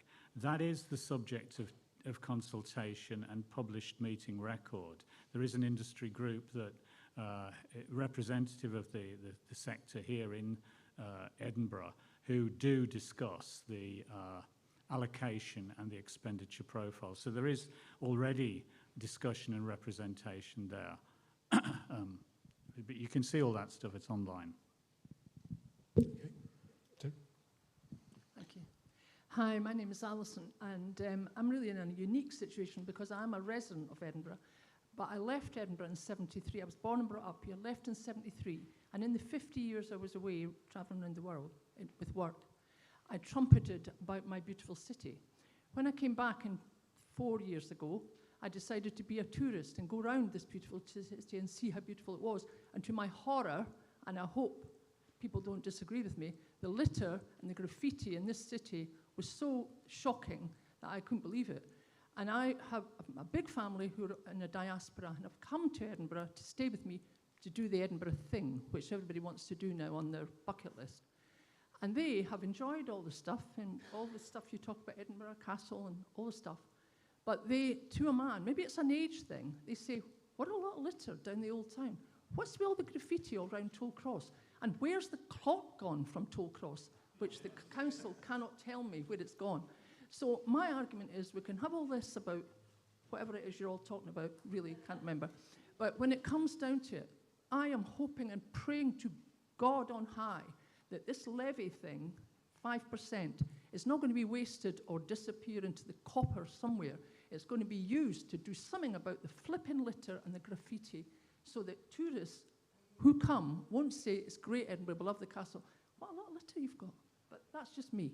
Thank you very much. Can I just comment on that? And my understanding, and I'm not the council, is that is wrapped up within the proposal, and you can see that online, that there is a bit around the public realm and the management of the public realm. Now, whether that picks up every individual piece of litter, I think probably quite a lot of residents and visitors have got a responsibility to not drop it in the first place. Then I would say I think it has been acknowledged. I would also say that, you know, there are other parts of Scotland which have the same problem. I remember one of the former directors at Visit Scotland from probably, I don't know, before I joined 10, 15 years ago. And I remember when he started saying, I've driven up the A9 and I'm horrified by the amount of litter at the side of the road. Now, I'm not suggesting it's visitors that are doing that. I suspect there's probably quite a lot of just general public chucking stuff out of the window. So it is an issue, and it does have an impact on people's view. Glasgow's having a massive debate about the public realm at the moment and the state of it. So I think the visitor levy part of it has been identified for that. But perhaps we can then broaden that point that was being made about thinking about people's responsibility in place. Angela or Patrick, I don't know how people feel in terms of responsibility for their place and the places that they visit. In terms of Edinburgh Castle, we've got many recycling bins in place at the castle. And from my own experience, visitors coming to the castle are always looking for the nearest bin. So they very rarely chuck something away. So if there is the appropriate infrastructure, visitors would use it, I would say. I think responsibility is very important. I believe that the council looks after us pretty well, but there's more that we can do as citizens. So one example I'll take is on Leith Walk. So the tram came in last year, and they put in lots of big vessels to hold plants. So the vessels are about 1.5 meters high, and they might be 2 meters long, and they're made of rusted metal, which I actually like. I think it adds to the area. And the council even put in plants and trees and stuff, but no one watered them. And some people I spoke with say, well, that's the council's job. And I think, well, no, that's up to locals to just go out in the evening, spend 5 minutes putting water into. So I think there's more that residents can do. The issue about the levy is interesting for me, because it's really good to see that the levy has passed through and all this money is going to come in. My issue is, where's the money going to be spent? And who's going to decide? So in the consultation that's going through at the moment, there's a group that has a group of tourism organisations, and then a second group that doesn't look very dissimilar to a group of tourism organisations. And it looks like the plan is that tourism decides. And I'm thinking, well, surely the decision it belongs to more people than just the tourism sector, so including local government, community councils, and so on. So that's just something I'd like to float. And the third thing, going back to the last question with Kenneth about the DMO, my view is yes, we need a DMO, provided it's agile. So agile, yes, in terms of money, but more importantly in terms of what it gets up to and how it moves things along, and how it bridges the gaps between the silos, between the festivals and the people who pick the litter and so on. So yeah, thank you. Okay. Just quickly, this expenditure is what I put up, and it's what the councillor showed briefly. It's that first category that you have to keep your eye on, which is to do with housing and leveraging in money for additional housing. The other stuff is in percentages, and those are percentages of what remains afterwards. You shouldn't be surprised by the way this is being, how shall I say, carved, yeah? I would hope that the tourism causes would receive the benefit. But I've been talking to my old friend Brian Hay, who's in the audience, about hypothecated taxation for about the last 30 years, and nobody's been listening to us. The idea that you direct the taxation raised or the levy raised back to the industry, the sector, and the environment conservation issues, that should be the focus of that. I did hope we were getting closer to that.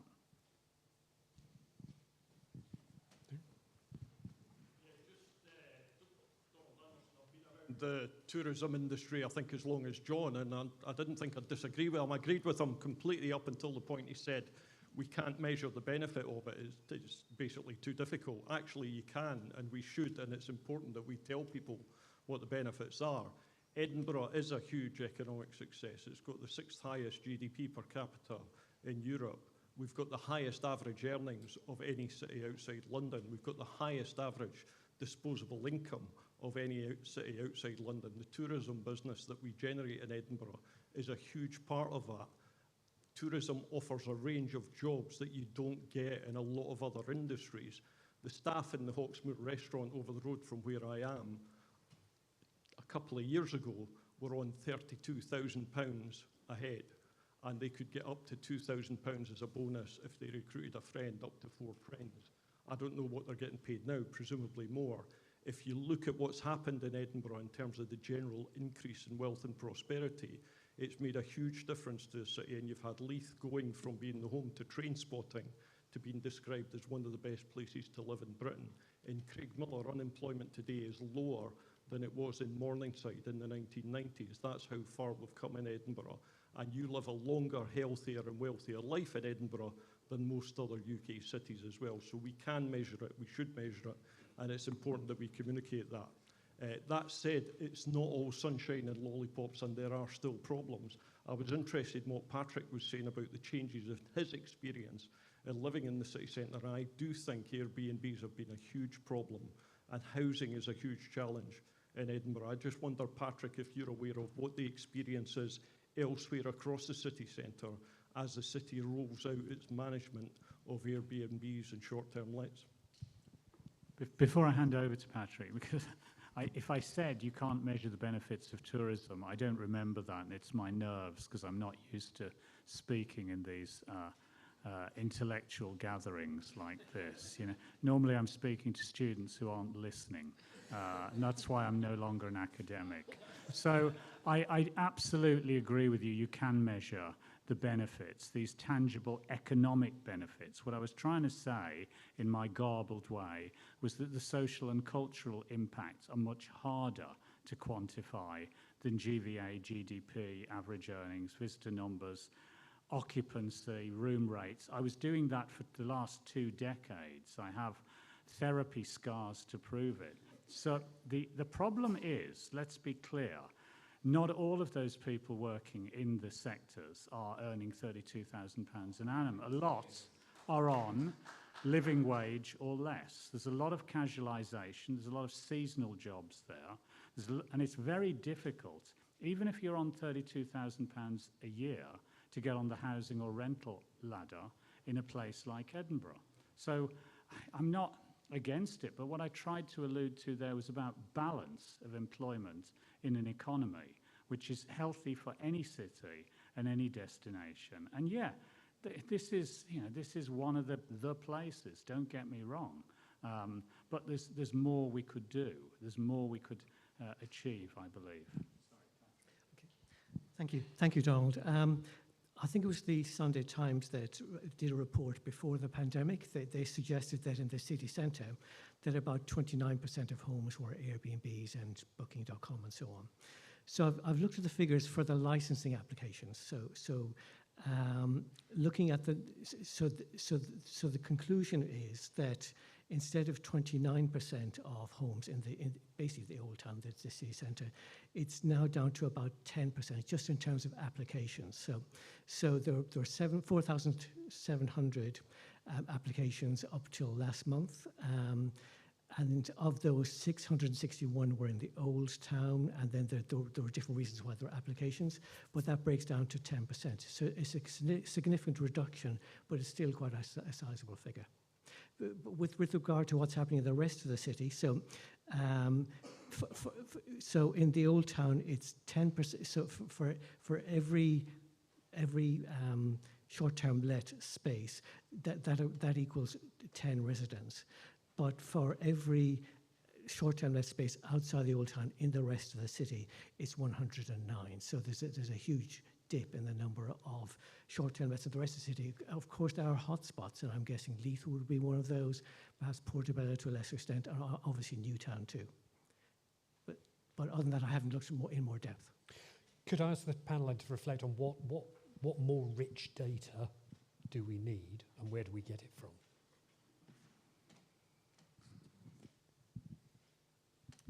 I suppose my question is to do what with it? The short-term let licensing has given us data on who is operating a short-term let and where they are. So we do, or the council certainly, have that geospatial position. The visitor levy will also give us data, because businesses will be reporting on their occupancy, and the accommodation providers will be registered to pay the levy. So I think over the next few years, I think the quality of the data that we'll be getting will be significantly improved. And I also mentioned previously in my presentation about the destination data work that is going on. I'm looking at Elin at this point. So there's been a huge amount of work done in Edinburgh, for Edinburgh, as part of the city deal around destination data, and there is work now being done at a regional level. Historically, sorry Howard, historically we have terrible data for tourism because there is such a lag involved in this day and age where we're telling all businesses to be digital. We're not actually able to keep up in terms of the lag of the data. But I think going forwards, I'm optimistic that we'll be in a better position. And once we have that data, we're then in a better position to look at those projections going forwards and potentially how we might manage some of the capacity issues. I just wanted to emphasise what Caroline's first point was, because I think she said it so quickly it may have slipped past you. The most important thing to think about is what is the issue and what data do you need to manage that issue. Academics love just mindlessly collecting data. We're really good at it. And I look at the academic work being done by tourism people now and I grieve for its uselessness. We really need to think about what is the issue you want to manage and then what data do you need to manage that issue. And it's no accident, Caroline, that the data that's improved so much is on housing, because that's the big issue in so many destinations around the world. So inevitably that's the data they collect. But just going out collecting data is not the answer. The question is, what do you want to manage, and then get the data to manage it. I don't want to quote Stalin, but I will. Yeah, information is power. And what I'd say is you look at some of the main players here and how well they disguise data. If you try and get to the bottom of Airbnb and its performance in terms of occupancy, representation, and where taxation goes, it's a master of dilution and obfuscation. There's a whole subsector of industries scraping data from Airbnb and then selling that on.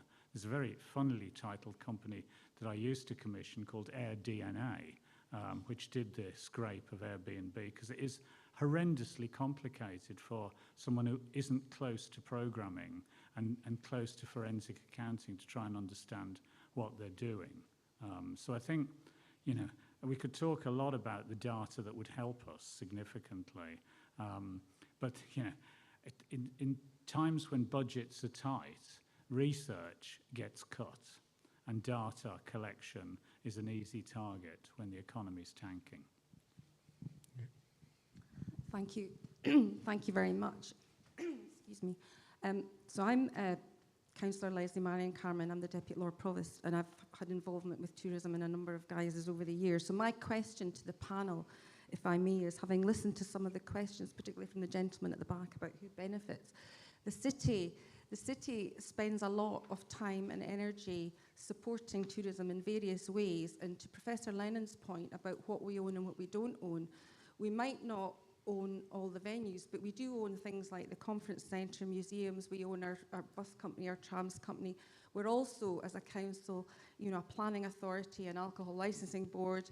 We license the short-term lets, and so on and so forth. So there's a lot of things that the council has got control and influence over, despite having nearly £750 million cut from our budget in the last 10 years. We also have campaigned successfully for the introduction of the TVL. So my question to the panel is really, given what the council is able to control and own and influence, we own the conference centre as well, and it's, tourism comes for our museums, galleries, green spaces and so forth. What is your advice, given that the theme for today is solutions for Edinburgh's future in terms of responsible tourism? What's your advice to us as elected members and councillors, people who can kind of influence. And we've done a lot of great work with the private sector that you'll hear from this afternoon's panel, I'm sure. What can we usefully do to address the question you were here to address? Because it's lovely hearing examples from elsewhere, but we are here.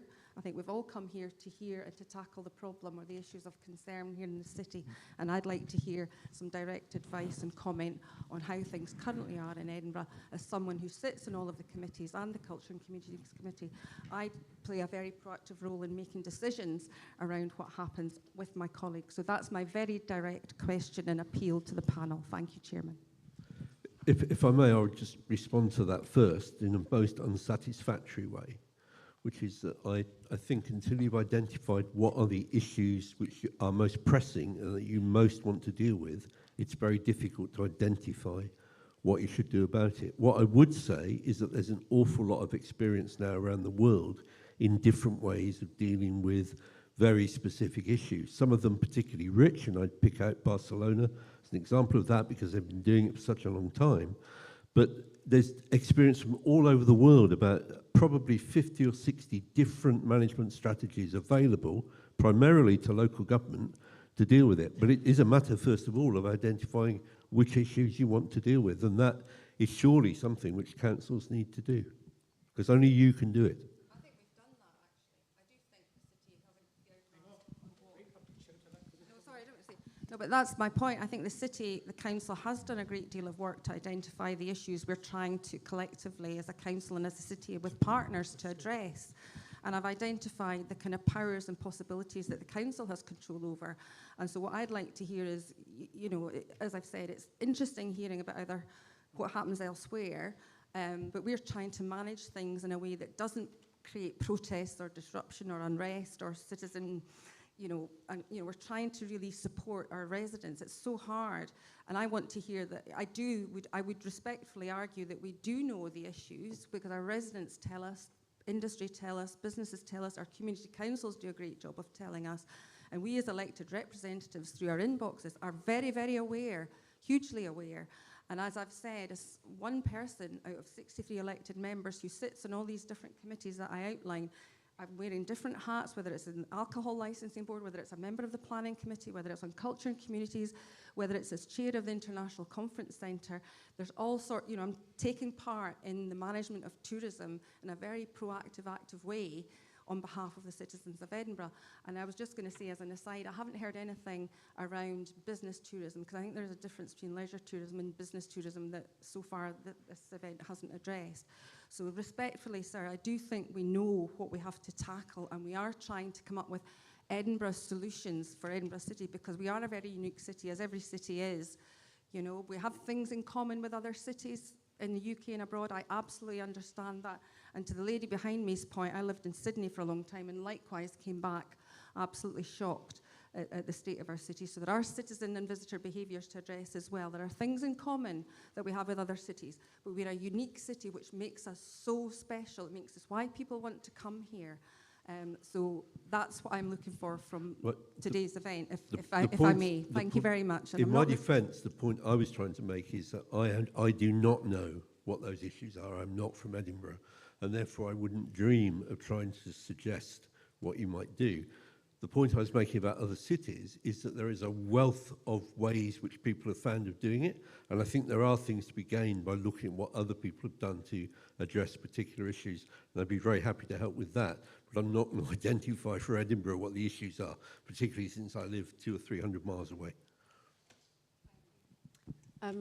In a few words, and I don't want to sound glib, but I think the best thing you can do is to keep talking to each other, both as a community of different organisations, but also as from the tourism perspective, because unless that conversation, and if it starts to become polarised, then that's when it's lost, and that's when you start to get the demonstrations and that side of things. So I think by continuing to have that leadership at a community, local authority, industry level is essential to tackle some of these problems. And I think that Edinburgh is leading the way. I think Councillor Day said, the other 31 local authorities are looking at Edinburgh around the visitor levy. So you have a leadership role. So I suppose keep talking to each other, prioritise and deliver. So think of 2 or 3 things that can be done really well and demonstrate that to your residents and to your community, but also shout about it. Tell other cities, tell other places in the world that you have ways of delivering. Now, those are not the solutions, and I agree with Harold, you know, they have to be kind of developed from the ground up, but Edinburgh has a leadership role to play. So I would encourage you to continue to do that. John, you can have one sentence and we're going to our final question before the break. Okay, I'm not going to obfuscate here. Pedestrianisation, regulation or halting of new accommodation development, regulation or halting of cruise landings, limiting capacity at your venues, limiting any further growth of bedrooms in hotels. Remember the dynamic I referred to. These agencies, all they push for is increased sales, profit and shareholder return. I understand that. That's the market economy in which we all operate. So your potential tasks would be to regulate. Caroline said something very interesting, which was the continued appeal of Edinburgh for new hotel investment. That means your planning, your regulation, your licensing is actually working quite smoothly. Well done, because it doesn't in most parts of Scotland. The problem is that's an issue for the Cockburn Society and the other residents who are feeling the benefit of what you can achieve if you invest in hotels here, the best occupancy, the best rates outside of London. So, and business tourism, you did refer to that, and you do have an ownership role there, you're absolutely right, and museums and galleries too. And I do think long and hard about the UK's approach to museums and galleries, where we don't charge entry, and this idea that we want art and culture for all, but actually you go to many parts of the world and you're charging people to enter such places. So we open them up open to everyone. International multi-millionaires can come into our museums and enjoy them. We have the technology now to make them free to residents and paid for visitors, you know? And you've got a big cost with running that sector, which you're not going to be able to recoup with retail and hospitality in those venues. But business tourism, I'm intrigued by this because we did see over the COVID period the transformation of how meetings and conferences took place online to the chagrin of those people running conference centres. And then we heard all that debate of how face-to-face is so much better and so much more effective. And the only reason it didn't flip back so quickly was because the economy was very uncertain and managers were controlling budgets and controlling costs and saying, well, Caroline, do you really need to go to that conference in Singapore for 6 days? Can't you just do it online like you did last month? You know? And every sector has flipped back to the jolly factor in business tourism, which is what I call it. Other people will tell me it's networking, but I don't know what that means. So I think for me, that's the business one is an interesting one, but you're seeing different business behavior across the world and a much slower return to the endless travel and the air miles collection. And I think the answer's there. We've got the tech. We don't need that movement. So why is it happening again? And of course, it's marketing. Yeah. Right, we'll go to a final question before the break.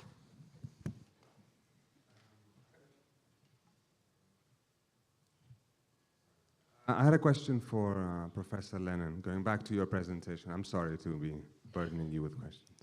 But in relation to the idea of cities having a capacity of carrying certain numbers of tourists, I found it interesting that you were quite confident about our ability to work that out more or less objectively, what that capacity is. But then you seem to be much less confident about the ability of public authorities to implement that limit.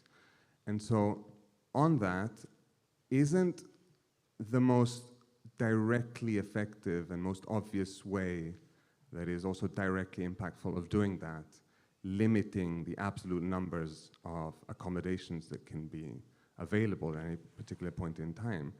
And if so, you know, by capping numbers of STLs or whatever it may be, But if so, why isn't that more obviously on the table, and why isn't that the first measure that is being always considered to address these capacity issues? Briefly, if you don't mind, John. Yeah.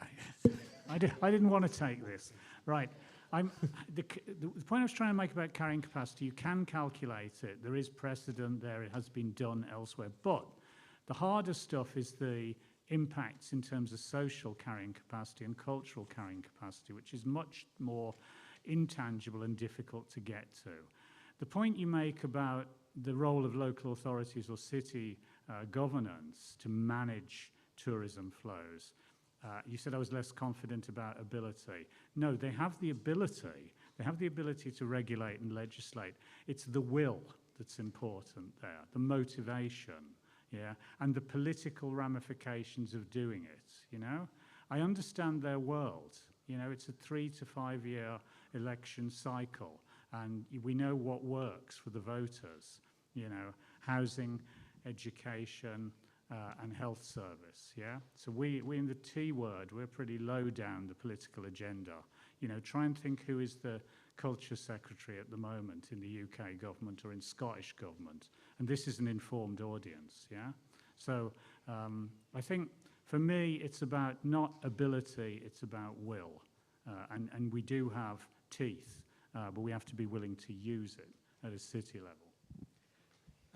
I just want to briefly answer Councillor Cameron's question, the last question, which thank you very much for asking it. For me, the single biggest issue is logistics. So how do the festivals work with the concerts? How do they work with the Christmas market? How does it flow? How does the traffic flow through Old Town and New Town and so on? So for me, that's the problem, the biggest problem. And at the moment, the council has a number of levers. You have levers when it comes to planning and licensing and getting people together in the same room, which is all good. And who should do this? It should either be the council or a destination management organisation.